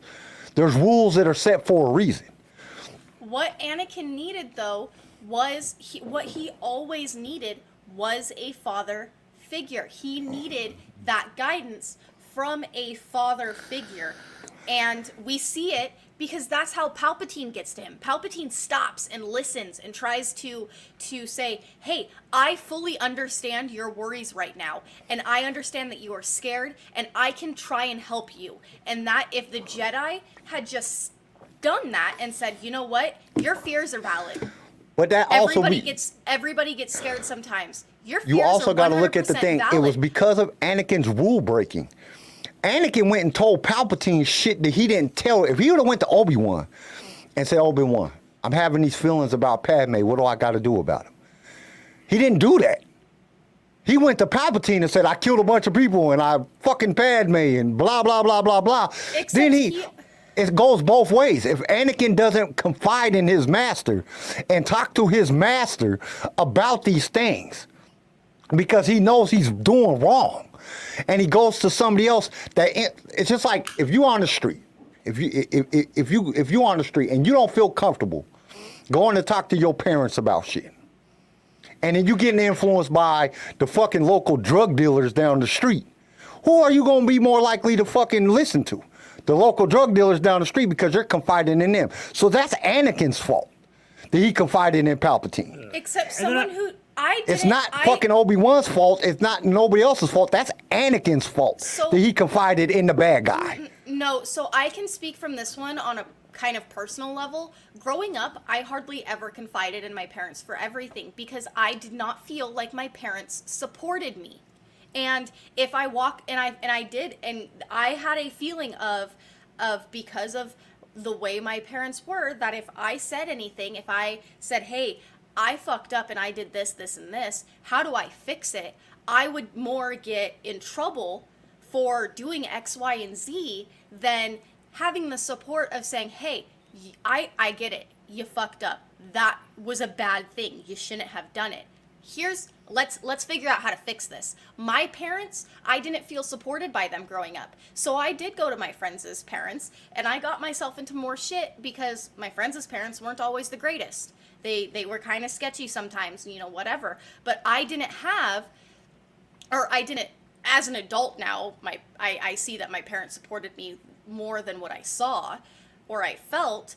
But as a kid, as a teenager, it was, I didn't have the support system from my parents in order for that confidence to be built, for me to be able to be like, and that's because your parents had rules. Up. Well, but to be honest, like I was the same way in high school. But I think that because also my parents had rules. I think because it also I understood my parents' rules. It was just the fact that I didn't have the support that I needed. But okay, so every teenager feels like that. Every teenager hates their parents. But at the end of the day, at least in my case, I can't speak to your case, Tori. I don't know anything about your parents. But like, I felt the same way. I was like, oh, my parents don't listen to me. Really, the entire time they were listening to me, I'm just being a dumbass teenager, and they know more than I do. And maybe I should listen to them. So like, I'm not saying that's always the case, but like, the majority Anakin didn't listen. Anakin didn't listen, plain and simple, right? Majority of the time, your parents set rules. Okay, my parents had rules, and they know best. My parents had rules. They had places where they wanted me to go in life, and I did what I wanted to do. And I didn't follow those rules. And I didn't do the things that my parents wanted me to do, and I went against the things that they told me, don't do that because it's bad, and don't do this because it's bad. Then I didn't go talk to my parents because I was breaking their rules. And I knew that there was going to be consequences, or at least a lecture about the things that I was doing. And I didn't want to hear that shit. So then I get older, and I'm like, damn, I'm not where I want to be in life. Why is that? Well, probably because I didn't listen to my fucking parents. Because they knew what was way better for me because they've already lived this. They've already experienced it. They have more. They're wiser than me. Then as I got older and had my own kids, I did the exact same thing. Why did I do the exact same thing? Because it's what works. It has worked since the beginning of mankind. It has worked. And every teenager and every parent goes through the exact same things. All the way down. No matter how you different, I got my sister who tried to do totally different things with her kids than what my parents did and then what I did with my kids. And she tried to do totally different things, same fucking results. Because most teenagers is not going to confide in their kids. That's the teenage fault. And then that's why when we get older, we all said, should have listened to you. Well, my support system failed because there was some pretty terrible things that happened to me by a family member when I was very young. And just growing up, I never felt like I was supported, even to talk about with my parents and being like, hey, mom, dad, this happened, this is not okay. I never had that. So growing up, it wasn't more of a teen angsty, oh, my parents are just the worst. It was because that support system wasn't there from a very young age. Right. And so growing up, I got pregnant at 19 with Phoenix. And it took me until I was 6 months along before I finally was like, hey guys, by the way, I'm pregnant. 19, and even then, I didn't tell my mom. Like, I was still terrified to tell my mom. I was dancing around it, and my sister finally was like, she's pregnant. And even then, I went into like my defense mode of, wait, but I did this, I did that, I did this, and I was on antibiotics, and it canceled out, and I still felt like I had to defend myself to my mom. And my fears were correct. My mom didn't talk to me for 2 days. And so that's where my support system had affected me growing up. So I can see where Anakin didn't feel like he had an older brother. He had an older brother in Obi-Wan. He had a whole fucking Jedi temple full of people we could talk to. Jesus, there's like 5,000 of them motherfuckers. You could have talked to any of them. He didn't have to talk to Obi-Wan. He chose to break the rule, just like you chose to have sex out of wedlock. Well, there's a reason. The reason these rules are set up. Right. At least all of these rules are set up for the best interest of fucking the situation. Yeah. But where I was sorry, Garrison. Where I was trying to go with this was he needed a father figure. And your argument of well, he didn't say anything to Obi-Wan. Well, Obi-Wan knew. Like, you see it in my argument is he should have never been there in the first place. You see it in Clone Wars where he's like, "Oh, well, did you tell Padme that I at least said hi?" Like, he knew Anakin's feelings for Padme. He just chose not to even say anything to Anakin, being like, "Hey, by the way, if you ever need to talk, like, I know about Padme." And once again, that falls back on Qui-Gon. All of this falls back on Qui-Gon. Everything that we're discussing at this point falls back on Qui-Gon. Anakin. Anakin made his decision. No, because Anakin should have never been there in the first place. He should have never been there. If Qui-Gon would have never even fucking tested him because he's too fucking old, never tested his midichlorian count, never did none of that shit because he's following the fucking rules, then none of this shit would ever happen. Anakin would have never been on the Jedi. Anakin never would have, well, I'm not saying, he probably would have never turned into Darth Vader. Probably had another name because Palpatine would have went and got him, whenever. But none of this would have ever happened. He would have never had the ability to walk into the Jedi temple and slay motherfuckers because he would have never been a Jedi. Except it was Qui-Gon. Exactly, it was Qui-Gon. Hold on. It was Qui-Gon who essentially trained Yoda in order to become one with the Force and to finish Yoda's training. But what I'm saying is, none of this shit would ever happen. Period. None of this shit would ever happen if Qui-Gon would have followed the rules. That's what I'm saying. You eliminate him even fucking testing his midichlorian count because he's 9 years old. I think we would have never had Anakin Skywalker, period. It would have never happened. It would have fucking, none of this shit would have never happened. It was because Qui-Gon did not follow the Jedi rules. Right. That all of this came to be. Because he went against the Jedi Council. He went against the rules. It's his fucking fault. All of it is his fault. No matter how you look at it, that's the fact. It's his fucking fault. And I get it. The Jedi Council had too many rules, and the Jedi were very dogmatic, and that's not right. But that doesn't mean you throw out every single rule ever and just don't listen to them at all. You don't throw the baby out with the bathwater, if that makes sense. Like, part of the Jedi rules were still probably good rules. Okay. Well, the reason because follow some of them. And if you go back, now this is just going back to Legend side, but the reason that the Jedi went to that training when they started taking infants is because they was training too many older fucking kids. And Yoda's experience to this, they were training too many fucking older kids, and they turned to the dark side. Yeah. So they stopped doing it. That was the reason. I guarantee. And then what happens? The first you give the Force to people today, 90% of them are going to the dark side. That's just the way what they were doing. People are selfish. People are bad. Is they eliminated all the fucking problems by training them from infancy.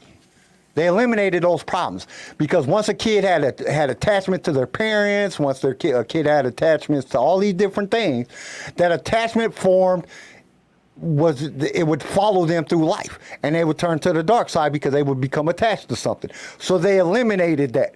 That was the rule, the basis of the rule. Qui-Gon went against that rule. He said, no, he's the chosen one. If the chosen one, in which way that you read the ancient script of this chosen one, it just depends on that. That's why Yoda said it. It's where it is deciphered. Is it deciphered that he's going to kill the Sith Or is he going to kill all the Jedi and become balanced? Or is he going to kill the Sith and then the Force is balanced? It's all in interpretation. Yoda said that for a reason. It's all in interpretation. And we see how the interpretation played out. He killed all the Jedi and made it where the fucking Force was balanced. Because they took out the fucking Jedi. That's exactly what happened. But if you would have never fucking even, oh, he's too old, I'm not even going to test him because it's impossible. It goes against the fucking rules. None of this shit would have happened at all. We would have a totally different storyline, which I'm not mad that it did happen, but it's still Qui-Gon's fault. It's still Qui-Gon's fault for going against the rules. Now, I'm not somebody that says that rules should always be followed. I'm not. Because I break rules all the damn time. I be doing 50 miles an hour in a trash truck down a residential street because I'm in a hurry. I'm trying to get done. But at the same time, you know what I'm saying, you have to wait. I know that there's consequences. If I hit somebody or I hit a car, it's going to fuck them up. They're going to die. I have to pay the consequences for that. And that's exactly what with Qui-Gon. He went against the rules because he didn't care about the consequences. He was trying to do his will. Not the Jedi Order's will, his will, which is more of a Sith trait than a Jedi trait. When you break the rules, there's consequences. The rules are basically rules are set. Most rules are set because people have already experienced things. And they set the rules because they already know the outcome. Just like I tell my kids, don't play with guns. Why? Because I have a fucking friend that shot himself in the fucking face with a gun. I have other friends that killed people and are in prison right now for the rest of their life because they was fucking around with guns. So when I tell my kid, don't fuck with guns, it's not because I'm telling them, because by experience, I know the outcome.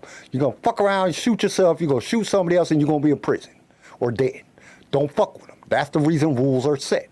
Because we already know the basis. We already know what's going to happen. We've already experienced that in life. We teach our kids from our experiences, from the things that we've experienced, the things that we've been taught.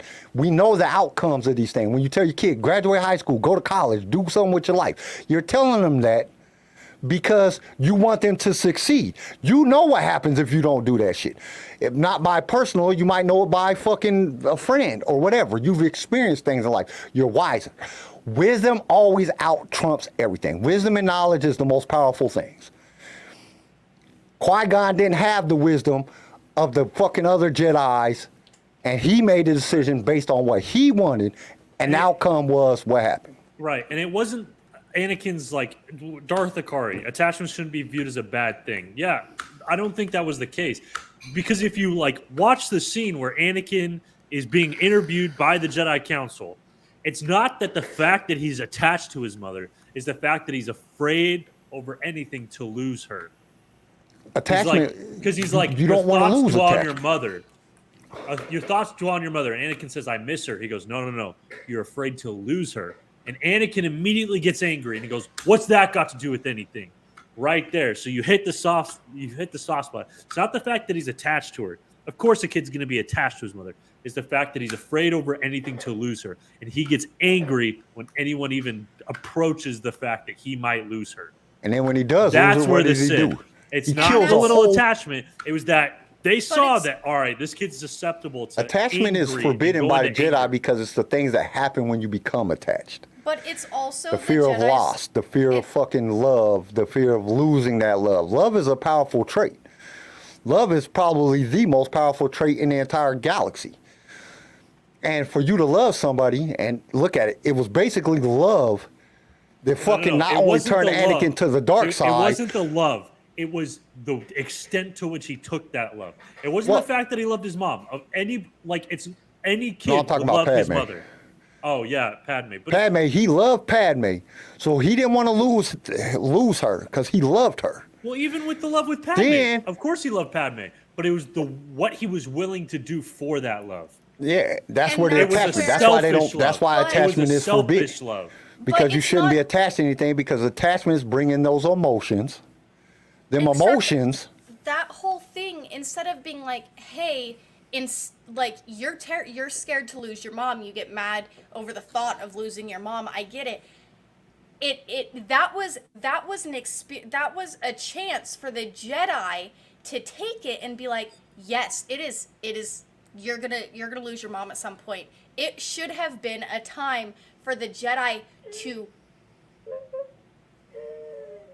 okay. It should have been a chance for the it was a missed opportunity, really, for the Jedi to explain to him and to teach him about loss and to teach him about all of that. And instead it was, nope, we don't want to fucking touch you because you're scared of losing your mom. Because he says, what's that got to do with anything? And Yoda responds, everything. Fear is the path to the dark side. Fear leads to anger. Anger leads to hate. Hate leads to suffering. He explained it all right there. To not letting anybody fucking talk. He did teach Sorry. it. Robot chicken, sorry. I just think of that robot chicken. The thing about it is, it all boils down to fucking people not following the rules. They didn't follow the fucking rules. The council should have never let. Oh, you want to train Anakin, and you go train him by yourself. You're not part of the council. Obi-Wan would have not gave up his Jedi to being a Jedi to train Anakin, and Anakin could have went back to his fucking mama, and anything, whatever happened, happened. You know what I'm saying? He should have never even been tested to see how many midichlorians, because he was too old. It all goes back against fucking Qui-Gon not following the rules. I'll do what I must. You know what I'm saying? And granted, like, I mean, Qui-Gon was like, he had nothing but good intentions. Yeah, I'm not saying he's a bad guy. Qui-Gon's not a bad guy. He had nothing but good intentions. No, and I wasn't saying that you were saying that, Kyle. I'm just saying Qui-Gon had nothing but good intentions, but sometimes, like, in our desires to, like, do good by We fuck up. disregarding everything, yeah. Chris I don't said, know. where it's was complex. the Jedi Temple psychiatrist? Should have had Sigmund Freud on the house call. Dr. Phil. Your here. thoughts dwell on your mother. You want to fuck your mother. That's what Sigmund Freud would have said. Fuck. 100%. He would have been like, Sigmund Freud was he's creepy like, as fuck. He's like, you have fear of losing your mom. It's because you want to fuck her, isn't it? Like, that's what's all behind this. Freud was a fucking weirdo. Freud was creepy. He was a genius. He was a genius. But he was fucking weird. Most fucking, the smartest people in the world are most of the time Usually the are most kind of like creepiest. crazy. Look at Elon Musk. You got to be fucking There's crazy one to be weird fucking that, to, you know what I'm saying, be that good. To come up with shit like that, you got to be a little bit fucking Like, nuts. yeah. But, like, Freud, the whole thing behind Freud was no matter what was wrong with you is because you wanted to fuck your mom. It was a whole Oedipus complex. You wanted to like fuck your mom and kill your dad. Complex with Freud. And I have the argument that Freud saw the Oedipus complex in everybody because he was the Oedipus complex because he wanted to fuck his mom. All right, so what is y'all's final saying? Garrison, Luke, after seeing the sequel, canon Luke. Fuck no. Not a chance. Legends Luke? Yes. 100%. Okay. CJ? Legends Luke. Hands down. Legends. Legends. I'm not it's allergy season. This bitch got allergies. I'm not gonna live in fear of, So sneezing. We are unanimous. We'd only let Legends Luke train us. No fucking whack ass canon Luke can't train us. All right, so let's get to some news and rumors. This is Alton Castle for the only news you need, the HoloNet News.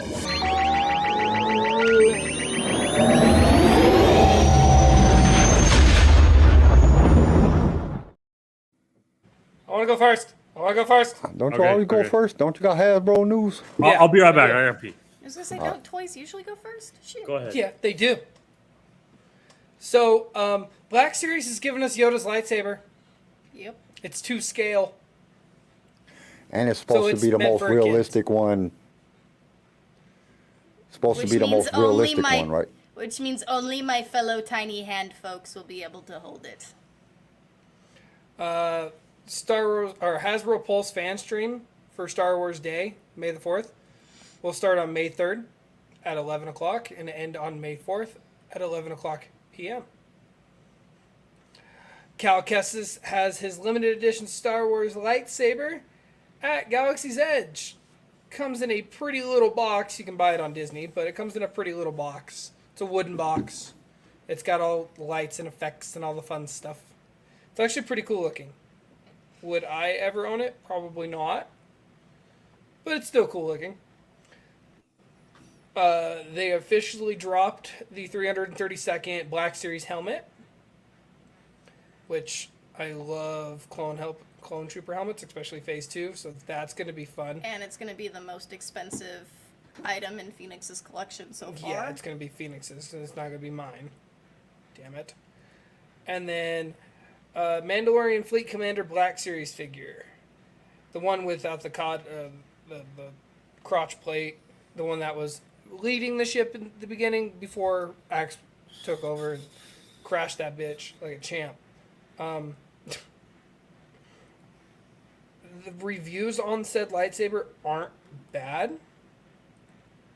I mean, in the Jedi Survivor Special Edition box, it's an alright lightsaber that comes in that Special Edition box. But Disney was like, yeah, good job, video game company, but let us one-up you. We're going to put it in a wooden box and make it all metal. And I think like a quarter of Cal Kestis' Special Edition Jedi Survivor lightsaber that comes with the game is like a mixture of both. There's some parts that are metal, some parts that are plastic. But Disney went all out and was like, yep, it's going to be all metal with real leather straps and come with a cool wooden box that plays a great sound effect when you open it. Which I don't oppose to that. We're getting a lot more expanded universe characters in Black Series figures and Legends figures, per se. Honestly, it's kind of neat that we're going to get Starkiller. Speaking of Starkiller. Sam Witwer. Actually not Sam Witwer Starkiller, but Luke Starkiller. The original, how Luke Skywalker was his initial name was Luke Starkiller. The newest and first DLC for Lego Star Wars: The Skywalker Saga, the first DLC of 2023, is being dropped on May 4th, and it is, from what I'm seeing, it's a free DLC, and you get Luke Starkiller as a playable character. We don't know what it looks like, but seeing as how Luke Starkiller was a whole concept idea, we think that it is going off of the base concept art of what Luke Starkiller was supposed to. I make a with the lightsaber too then? For right now, all we got is Luke Starkiller. Oh, I have some news about the video game. So obviously on the 27th, pre-downloads drop on the 27th, and anybody that got it like way pre-ordered got to download it first and play it, and then the 28th everybody was able to download and play it. They're having tragic issues with the download. They're going to have to turn around and send updates to fix certain parts of the game. For Survivor? But overall, there's a couple spots in the game where Cal Kestis practically becomes invisible. All you see is his outfit. Yeah, I was kind of worried about that. I don't know why, but I was kind of worried about it having kind of these glitch issues. But it's early because on. they pushed it. You know, everybody demanded. I know. Demanded. That's what happens when you push, bro. But they're gonna send out within the next month or two an update for said game to fix all the glitches and bugs that they are now experiencing. But overall, out of all the 7 major gaming companies, company review companies, it has gotten the highest score out of a video game since the second Assassin's Creed.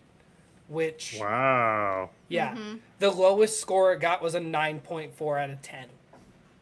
Yep. It was 10 out of 10, 9.5 out of 10, 100 out of 100. Greatest Star Wars game to ever be played, next to KOTOR. Yeah. IGN rated it the lowest, which was a 9.4. And it has the best reviews out of every game since the second Assassin's Creed. And before the second Assassin's Creed, it was Modern Warfare 2. So, that's impressive. I'm impressed. I think they really pulled something out for this one. Once they fix the glitches, I think it's going to be even better. And if it didn't have so much damn memory, that's a lot of Darth storage. Akari even said, I seen IGN said if they made a third one, it'd be the best trilogy in 30 years. Mm-hmm. That's fucking nuts. That is just insane. Lucasfilm, we do have a confirmed writer for the new Star Wars movie with Daisy Ridley. Although it does not have a name, we have a writer. They had to change writers. Now we have one that is going to stick. It is the Miss Marvel director. Oh, God. Yeah, but he's not writing it. He's just directing it. I don't care. I don't care anything. The about directing was... Oh, no. that show was horrendous. He's the directing what? For what? What was he directing? He's directing the Rays. The new Star Wars movie. and currently untitled Star Wars movie under Miss Marvel's director gonna be Sharmeen bad. Obaid Chinoy. Oh, God. The Watchmen creator, so Damon Lindelof, was initially brought on to write the movie. Obviously, fans had a lot of mixed feelings, everything. But Lindelof left the film on his own accord. I don't believe that. So who's writing it? They don't tell you who's writing it yet. They just said they assigned a writer to it. They didn't say who was writing it. They don't give a name. And Lindelof, he's saying he was asked to leave. Yeah, so he said And that he left on his then- own accord, and then in an interview he said that he was asked to leave. He was asked to leave. So we don't know the true story behind that one. Like, I think he was asked. Not I gonna think he lie. was asked to. I think he was writing. Well, he said that he, in one of the interviews I was reading, he said something about what they wanted him to write, he told them that it wasn't good. That's not going to be good. And that then sounds His familiar. writing, it was going to be an older Rey, like a way older, not 15 years. She was going to be an older, like old lady Jedi. per se, Good. with Get two rid- young Jedi Padawans that she was training at the same time, and Disney was like, no, No, we want our we popular... want it to be 15 years after Rise of Skywalker, and we want this. And it was just a combative, I guess, because I was reading I guess one of the guys I follow on TikTok knows him personally. I don't believe it. It's just a rumor per se. But they had gotten in a discussion. He had gotten annoyed, and then he had left the meeting room because he didn't want to do that. He wanted to write an old lady Rey with two young Padawans, and it was an adventure, kind of like Skeleton Crew kind of style. And Disney's like, no, we want it 15 years after Rise of Skywalker. This is what we want to happen. And he didn't agree to it, and I think he left on his own accord. None of those sound good, to be honest. Anything with Rey. I think he just- left the room. just stop. I think he left the room on his own accord. I think Disney just fired him because He left for a breather break, yeah. I think Disney fired him because he wasn't listening to him, which fair. The mouse is paying you. You might want to listen to the mouse. No, fuck the mouse. The mouse is... Look at the mouse's track record. It's not great. I It's don't think not it is horrendous, physically though. possible to fuck a mouse. We do get a new set of images have come out from Andor season 2, and we have another confirmed character. The character is none other than Morof, a Gregorian who is part of Saw Gerrera's militia group in Rogue One. Cool. That dude. Which one is that? So when you walk in, when they walk into Bodhi Rook walks up to him and is like, "Are you Saw Gerrera? Are you?" It's the hairy. Oh, one, the yeah, white that hairy guy. one, Okay. with the big old blaster. That's and he's like, Yeah. "Are you Saw Gerrera? Are you Saw Gerrera? I need to talk to Saw Gerrera." And it's I that got big you. hairy fucking bulky thing with the big ass blaster, like he would take down the whole Empire by himself. I got you. What do you guys have? So Legos. So because of Star Wars Day, Legos has put a bunch of stuff on reduction, reducing the price of some of their things. So the number one, they have the Star Wars it's, Rise of Skywalker Millennium Falcon. It's $160. They got a Razor Crest. Originally it was 190. Lego Star Wars The Mandalorian Razor Crest was 140, originally 170. They got Lego Star Wars Mandalorian helmet build kit, which is only $60 now. It was 100, right? I don't know if it's They were- it was No, pretty- so are we talking about Mando's helmet? Yeah, Mandalorian's helmet. Mando's helmet. So all of the helmet build kits that you can get from Lego, they're $70. Oh, well. But, I got the Mandalorian so one for 60. Lego also drops on their website. I forgot to say this because I had that saved. Lego dropped Lego on their Star website Wars. that if you spend over $150, they will send you a specialty little kit for the 40th anniversary Return of the Jedi. And I know And what you I'm get to doing and you after get the to podcast. you get to pick between 4 of them. It's either the Throne Room, the Death Star 2, Endor, or another one. And I know what I'm doing after the podcast. Lego Star Wars Republic Gunship Builder Kit for $399. Originally was $499. $500 for some fucking Legos? God damn. It's only a gunship. Holy shit, that shit is expensive. My R2 that CJ got me for my birthday was $300. a $300 Lego. Fuck that. Ain't no way My in hell I'm BD spending $300 my on a BD toy. unit. It was 180. $300. my I could BD buy a one whole fucking mic fucking whole setup for $300. So my was her birthday. my BD unit was 150, I think $200. 180. 188.49 Ah. after taxes. So and those are they're not small Legos for these kits that are like the BD, the Razor Crest, all of those. Those aren't Can I small live in that scales. motherfucker? They're big. No. That's Then it ain't worth that BD much fucking money. That's a car That's- note. Well, BD literally is the size of if I put him on, like if I had a backpack and I sat him on the backpack, it He's would to look. scale. He's to scale. But R2 is Okay. not. R2 is the same height as BD, which really depressed me because I thought he was going to be a little bit bigger. Yeah, me too. But he's the same height as BD1, if not maybe an inch taller. They got But he came with Luke's lightsaber. they got Obi-Wan Kenobi's Jedi Starfighter for $24. That's 20 A New Hope Maz Eisley Cantina build kit, which is $400, which was originally $500. God damn, that's fucking outrageous. And Tatooine, the New Hope Tatooine 4 building kit, $345. That's the main ship in the very beginning of A New Hope.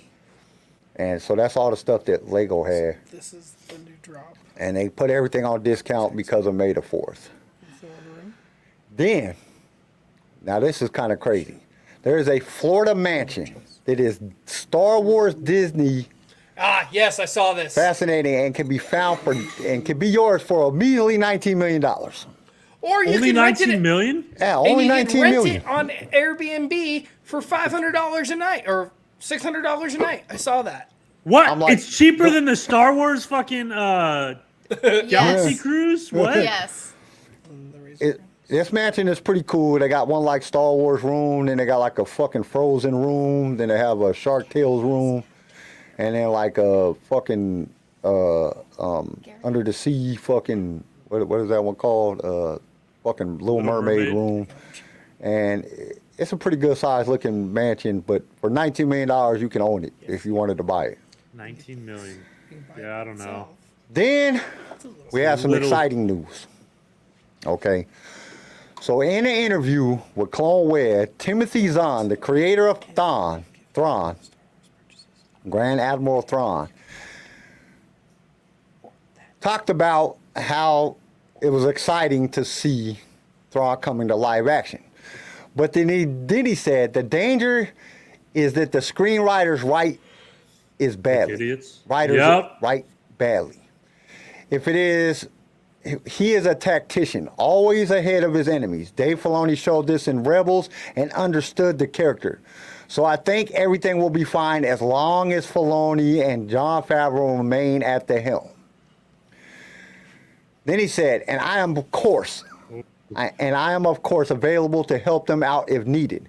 We only talked briefly about this but Dave promised to meet the writers and discuss with them in the near future. Thrawn's return is very exciting. Lucasfilms called me to show me the concept designs for Rebels. At the same time, we were discussing future novels about the character. And it was then 18 months before the announcements of Grand Admiral Thrawn's return in Star Wars Celebration London 2016. This is not much different between the original Thrawn and the Thrawn of this new timeline. It's the same character, different geopolitical conditions surrounded by different characters, but he hasn't changed. Lucasfilms that's a pretty big change. I mean, Thrawn is a smart guy, so having the circumstances around him change could impact him quite a bit. Well, as long as he stays, basically what he's saying, what Timothy Zahn is saying is like, make sure that he stays a tacticianer. You know he got to lose, but you got to make sure that but he's at a the same time, tacticianer. like, You well, can't think about change that Boba about Fett. him. They could say the same thing. Boba Fett hasn't changed, but his circumstances have changed. But the circumstances that changed made the character not Boba Fett. You know what I mean? It says Lucasfilms wanted the new books to be connected to Rebels, so I tried to make them many connections as possible. They gave me the scripts for the episodes in advance so that I was aware of the plot. For example, in the series, Governor Price fought against the Beam Rim. In the book, I expanded on the Imperial interest in combat. The goal is everything to fit together. The second book takes place between season 2 and season 3. And the third takes place during the period of season where he is off camera in season 4. I would like to write more novels and with pitch ideas to Lucas. As for Thrawn, there are 9-year gap between the end of Rebels and the character's reappearance in Ahsoka, which roughly matches the time period of the original trilogy. There are things to do during this time. I'll keep you up to date. So that's what Timothy Zahn said to say. He said he's excited as long as they don't just let some fucked up writers write the shit. And he was like, dude, I'll come in and write the shit. If you guys need me to, I'll come in and write it. So that's cool as shit. And then the last thing is, this was kind of confirmation, but kind of not, but at the same time, kind of confirmation that there's not going to be a book of Boba Fett season 2. So on the latest thing, Morrison said there was talks at recent celebration. They are getting a group together, Morrison said with a smile, and it sounds like a bit of an Avengers if you ask me. I guess that Jon Favreau experienced making Iron Man subsequently the Marvel Universe exploded. So it would be a logical thing for them to do. Morrison joked that he better be in it. I better be a part of the whole thing. I think that they're sorting themselves out at the moment. There's quite a bit of a content. They just finished Ahsoka that's looking very good. So I think that they have time to work with Disney to see which one they're going to push, which one they might shelve. There's plenty of time to have shelf life, right? I would love to do Captain Rex in a project of some kind. That would be cool. He responded just to play one of the clones. I enjoy playing the broken down clone trooper in Obi-Wan. He laughed, credits please. That was fun. So something like that would be good. But we'll have to see what happens and with the powers that be. So basically, he's saying right there that they're not planning on making a Book of Boba Fett 2, and he's looking forward to maybe coming back in the new movie. You know what I'm saying? Whatever movie that the movie that was announced at Celebration, and he would even think about coming back as Captain Rex or another clone in another series. So basically, without saying it, he's saying it that it doesn't look good for Book of Boba Fett season 2, which I didn't think there was going to be a season 2 anyway. And that's all I have. Yeah, go ahead. Garrison, do you got anything? No, go for it. I do have one just going back to Jedi Survivor. There was a huge question whether Cal Kestis's journey in the game is canon. Fallen Order is considered canon. There is the book Jedi, Star Wars Jedi Battle Scars that is leading into the game, which the book is considered canon, and since it is a direct tie and lead into Jedi Survivor, it has been talked about how, and even kind of Disney has come out, it's canon.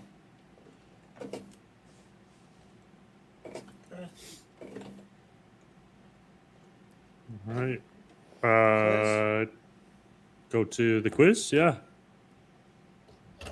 Kyle, Yeah, we can go to the quiz. quiz time. Yep. Stop right there, you rebel scum. Prepare yourself for the Star Wars Impossible quiz. Blast them. Okay, so I made all these questions Luke Skywalker questions. So some of them is going to be pretty easy. You guys should know the answers to this. Everybody stay in the chat. Put y'all's answers in the chat. Let's do it. Question number 1. Who is the very first rebels that Luke meets based on the movies? First rebel? The first. Who was the very his first best rebels friend. that Leia. Luke meets Leia. based on the movies? No. No, it's Dak. Nope.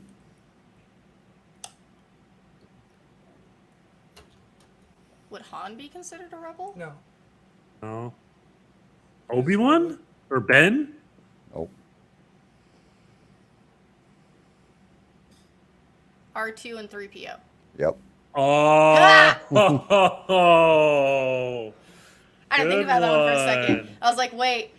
Yep. they're Even though considered droids are basically fucking slaves to their masters, C-3PO and R2-D2 were part of the Rebel Alliance. That's, Okay. Nope. Now, if you go off the Obi-Wan Kenobi book, there's other fucking people. We were going off the movies. Right. Why does Luke dream of the unknown adventures awaiting him across the galaxy? Because he hates Tatooine and he hates sand. I don't like sand. I don't think he ever says he hates sand. I know. He's just. He's Because like he his wants father. to be more than a moisture farmer. I mean, both of them is kind of right, but there's a particular reason that he wanted to leave. Because he wanted to fly. He wanted to be a pilot, one of the greatest pilots. Even more than that. He didn't know he was a fucking Jedi, so obviously the pilot's all I got. Boredom. He just. Yeah, he wanted He to was see the fucking universe. bored on that desert ass planet. So all y'all was kind of right in your own sense. But basically, the reason he left, the reason that he Boredom, explained that he yeah. left was boredom. Sure. He wanted to leave because of boredom. Okay. Luke suffers from despair and torment when he lands on Dagobah. Why is he feeling this way? Because jeez. Dagobah is a huge nexus for the Force. Nope. Because he. Because Because Obi-Wan's dead. Nope. Oh, damn. Because Yoda used his space frog magic. Because he's got to rescue his friends, and he's got to he Oh, dragged them into it, and he's got Like to right get. after he lands on that. He suffers from despair and torment after he lands on Dagobah. So he's already on there, but it's not that far up. Because seasonal depression is a thing, and Dagobah is a swamp with no sunlight. Because he is No purposely shit, no. tormented by Yoda. Yeah, you're fucking. This is rubbish. He was. I told you, the space frog. I You're just technically making wasn't this right by that. difficult. I technically wasn't wrong then. You wasn't. Okay, question number 4. After the Battle of Yavin, Luke returns to Tatooine in search of what? Oh, Himself. Obi-Wan's hut. Obi-Wan's He already head. been to Obi-Wan's hut, but why was he going to Obi-Wan's hut? To What get was so important lightsaber about it? parts. Huh? To get lightsaber parts. No. To get his spaceship. What the hell do you mean no? He went in there to get a kyber crystal and lightsaber parts because he lost his lightsaber. To get After his the Battle of toy Yavin, he spaceship. didn't even have a lightsaber in the Battle of Yavin. To get some head from a Jawa. Very furry under there. Yes. Haha, on both. He was horny. I don't know. He was in search of Obi-Wan's journals. And in Obi-Wan's journals, it describes what happened to him while Obi-Wan was watching over him. Like all the different things. So Oh, so now he got, I'm he in. got a He watched. stalker's So notebook. he went through all that just to watch the Obi-Wan Kenobi series, basically. Yeah, basically. Into high binge porn. Star Wars TV. Nah, he wanted to, and I'm actually, because there's a book out there that somebody fucking wrote, and I can't find out who the writer is, but there is a book out there called Obi-Wan's Journals. And I'm trying to find it because it's supposed to talk about all the things that really happened. I think they fucking Disney bought them all and fucking canceled them or some shit because I can't find it. I used to have it, but it goes through everything. So I think they got rid of it to fucking make the fucking Kenobi fucking series because I can't find it. I know I used to have it. I know I listened to it. It's called Obi-Wan's Journals. But I can't find it nowhere. Okay. What was the first thing that Luke did after his father cut off his hand and Leia and Lando rescued him?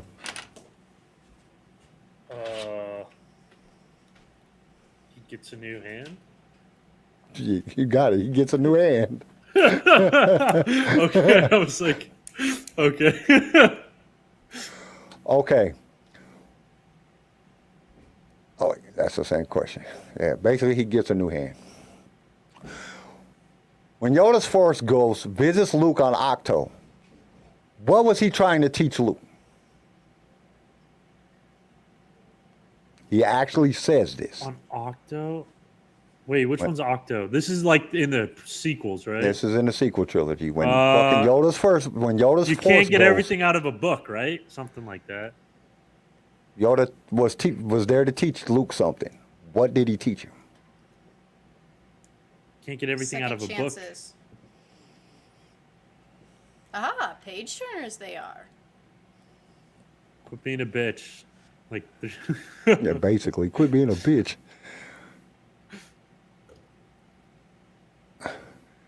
Okay, I y'all know want it was the something to do answer? with the Jedi texts. The ancient Jedi text. Ah, page turners they are. That you Learning that from knowing failure. Knowing learning everything out from of a book failure. isn't. Learning Isn't from everything. failure is part of a master's duty. Yeah, okay. That makes sense. Question number 7. What was Luke's response to Rey giving him his father's lightsaber? It burns. He threw it. No, he threw it. He threw it. He throws it away. Yeah. He looks at it and throws it over the edge like, fuck you. Yep. And this shit. That was so. Oh, man. That was like the best part of the whole movie. He just throws a lightsaber like, yeah, fuck that lightsaber. Fuck you. Okay. What did Luke have to do to complete his destiny? Die? Okay. So what destiny here are we talking about? Because the destiny Luke's kinda destiny. changes. As the new hope, as the hope of the fucking galaxy, what did he have to do? He had to bring order, which means he had to get rid of, or he had to bring Vader back. And Chris says, die like a bitch. Yeah.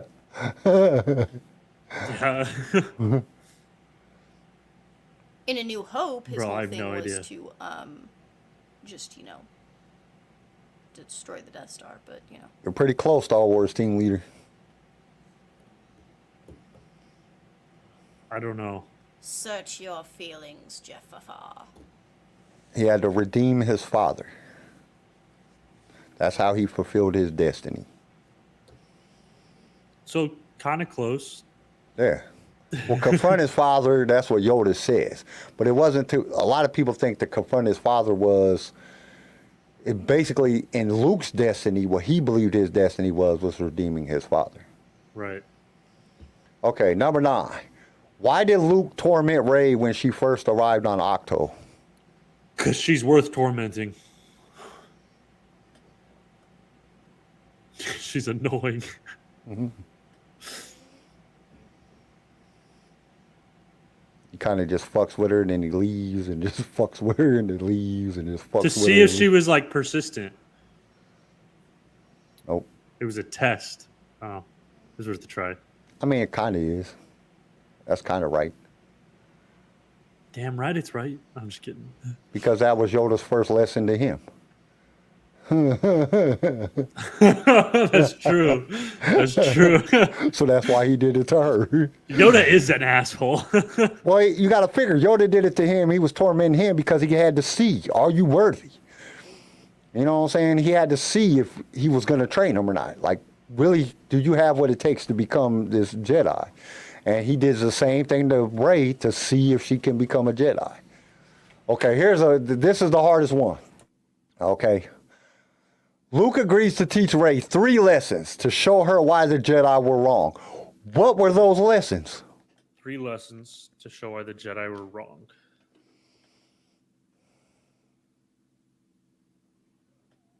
And we're gonna wait. I don't remember. And we're gonna wait because I think Chris or J-Dog or somebody might be able to get this one.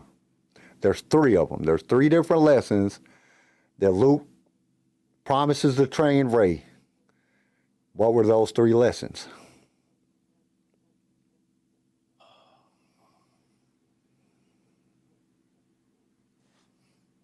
I don't remember. Yeah. One of them. The Force doesn't belong to the Jedi. Yep. The light does not belong to the Jedi. That's one. That's all I got for you. The Jedi were arrogant. Wasn't that part of it, though? Yeah, but that's not the words that he used. Sort of in that thing. These are all said within the movie. Repeat what we are thinking about? Repeat what? What was the question? The question is, Luke agrees to teach Rey 3 lessons to show her why the Jedi were wrong. What were those lessons? The first one is the Jedi don't own the light. Yep. The Force is not ours to control. Huh? The Force is not ours to control. No. Motherfucker, he said it. That was part of the light part. If the Jedi die, like, light doesn't die? Or is that kind of the same thing? That's kind of the same thing. It's essentially the same shit. Oh, okay. That he's weak and he lost. That Disney screwed him. J-Dog Don't follow probably, Disney's path. I can keep going. J-Dog The Jedi is probably were arrogant. is probably the closest to the answer. Arrogance gets you nowhere. It doesn't have arrogance in it, but that's kind of close. Like that. Prideful, you must the not legacy be. of the Jedi. The legacy of the Jedi's failure. Yep. What's the third one? I'm just going to tell y'all because we could be here all day. Sprite is always better cold than at room temperature. Depends on whether or not you're drunk or not. Soda's better cold, yeah. The ice. The last one is the missing lesson because he never taught her that lesson. And it's never talked about in the movie. He just said 3 lessons and he named off the first 2, but he never names off the third one. So it is considered the missing lesson. See, that's why I couldn't remember it. That's why you couldn't look it up faster. You Google looking at motherfucking. I can see the reflection in your eyes. You're looking at Google. What? What are you talking about? You can see with those glasses on? Not really. Not really. And that was the last question. I tried to keep them all Luke Skywalker based. Like my computer will glitch if I'm Googling. If you're not moving, then we can't tell if it's glitching. So I can't. If you He's stay like, real I've still, done it before and I've got caught, god damn it. Stay real still. So J-Dog, Hands you was up pretty so close you to don't- the Jedi hands War up so you arrogant and don't shit. get- Basically, the legacy. You can't type. Turn off your Siri. Addison has to leave the room. She can't type for you. Lock yourself in a safe room. Damn. When Go back to the CJ closet. gets it Go back right, to the I was just gonna say that. Garrison, go to the closet. when CJ gets when CJ gets it right, he's smart. When I get it right, I'm cheating. Because most of the time when you get it right, it's a guess. You just randomly guess and It's shit such and be horse right. shit the way you pull it out too. It's like, man. Okay, Pretty I impressive. do it too. I randomly pull answers out of my ass, and I'm like, oh, I was not fucking serious, but go me. I was listening to some of our beginning episodes when Charlie was doing the fucking impossible quiz. I'm so glad I'm doing the impossible quiz because I'm a fucking idiot. I don't know shit. You think all these like, goddamn I don't books have that to I done guess. listened to and read, I would know some shit. But I was fucking terrible. I wasn't getting shit right. I couldn't even Nobody guess the was. right Like, answer. It was not that like Charlie made bad questions. It was just Nah, she there had some great wasn't- questions. They were, but you at least will put the questions somewhat to the topic that we are discussing. I tried to. But like That's true. Charlie didn't, and it was all over the place. So you had to very quickly shift from one train of thought completely to like 4 movies ahead or 5 books back. That's why And it was impossible. And it was just very hard to keep everything in line in your brain. Yeah, but I like to say random, idiotic shit. So, you know, it was fun for me. It's not fun making the question. I joke. I don't mind. I got all these damn books. I might as well utilize them motherfuckers. Okay, so this was a very fucking entertaining episode with our fucking 45-minute argument about Qui-Gon and who was right or wrong. But it's okay. We had fun. I hope everybody enjoyed. No hurt feelings amongst everybody. Why would we be hurt? I don't care. We're We all still good. love each other. I love it. Our best episodes is the one we're arguing. That's like Yeah, the fucking. that's why we have everybody like Either have that different or views. we like. I don't know if you was in here, but we had a lot of people fucking put in comments and shit saying that or I think it was on Vine. No, not Vine. What's the other one? Shit, I can't remember. I was like, why? We had like 10 comments on the last fucking video, and everybody said that shit was funny as shit. And I was like, dude, what did we do? Like, what did we do on the last episode? I know we was fucking joking around and playing around and fucking talking about random crazy shit, but I don't remember what it was. I got to go back and listen to it because it must have been hilarious as shit because everybody said they loved the ending of the last video. And I'm like, dude, I don't remember it. I don't even remember what happened on the last video. See, the MS brain, it sucks.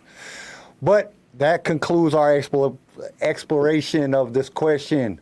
Would you trust Luke Skywalker to guide you? No. Fuck no. No.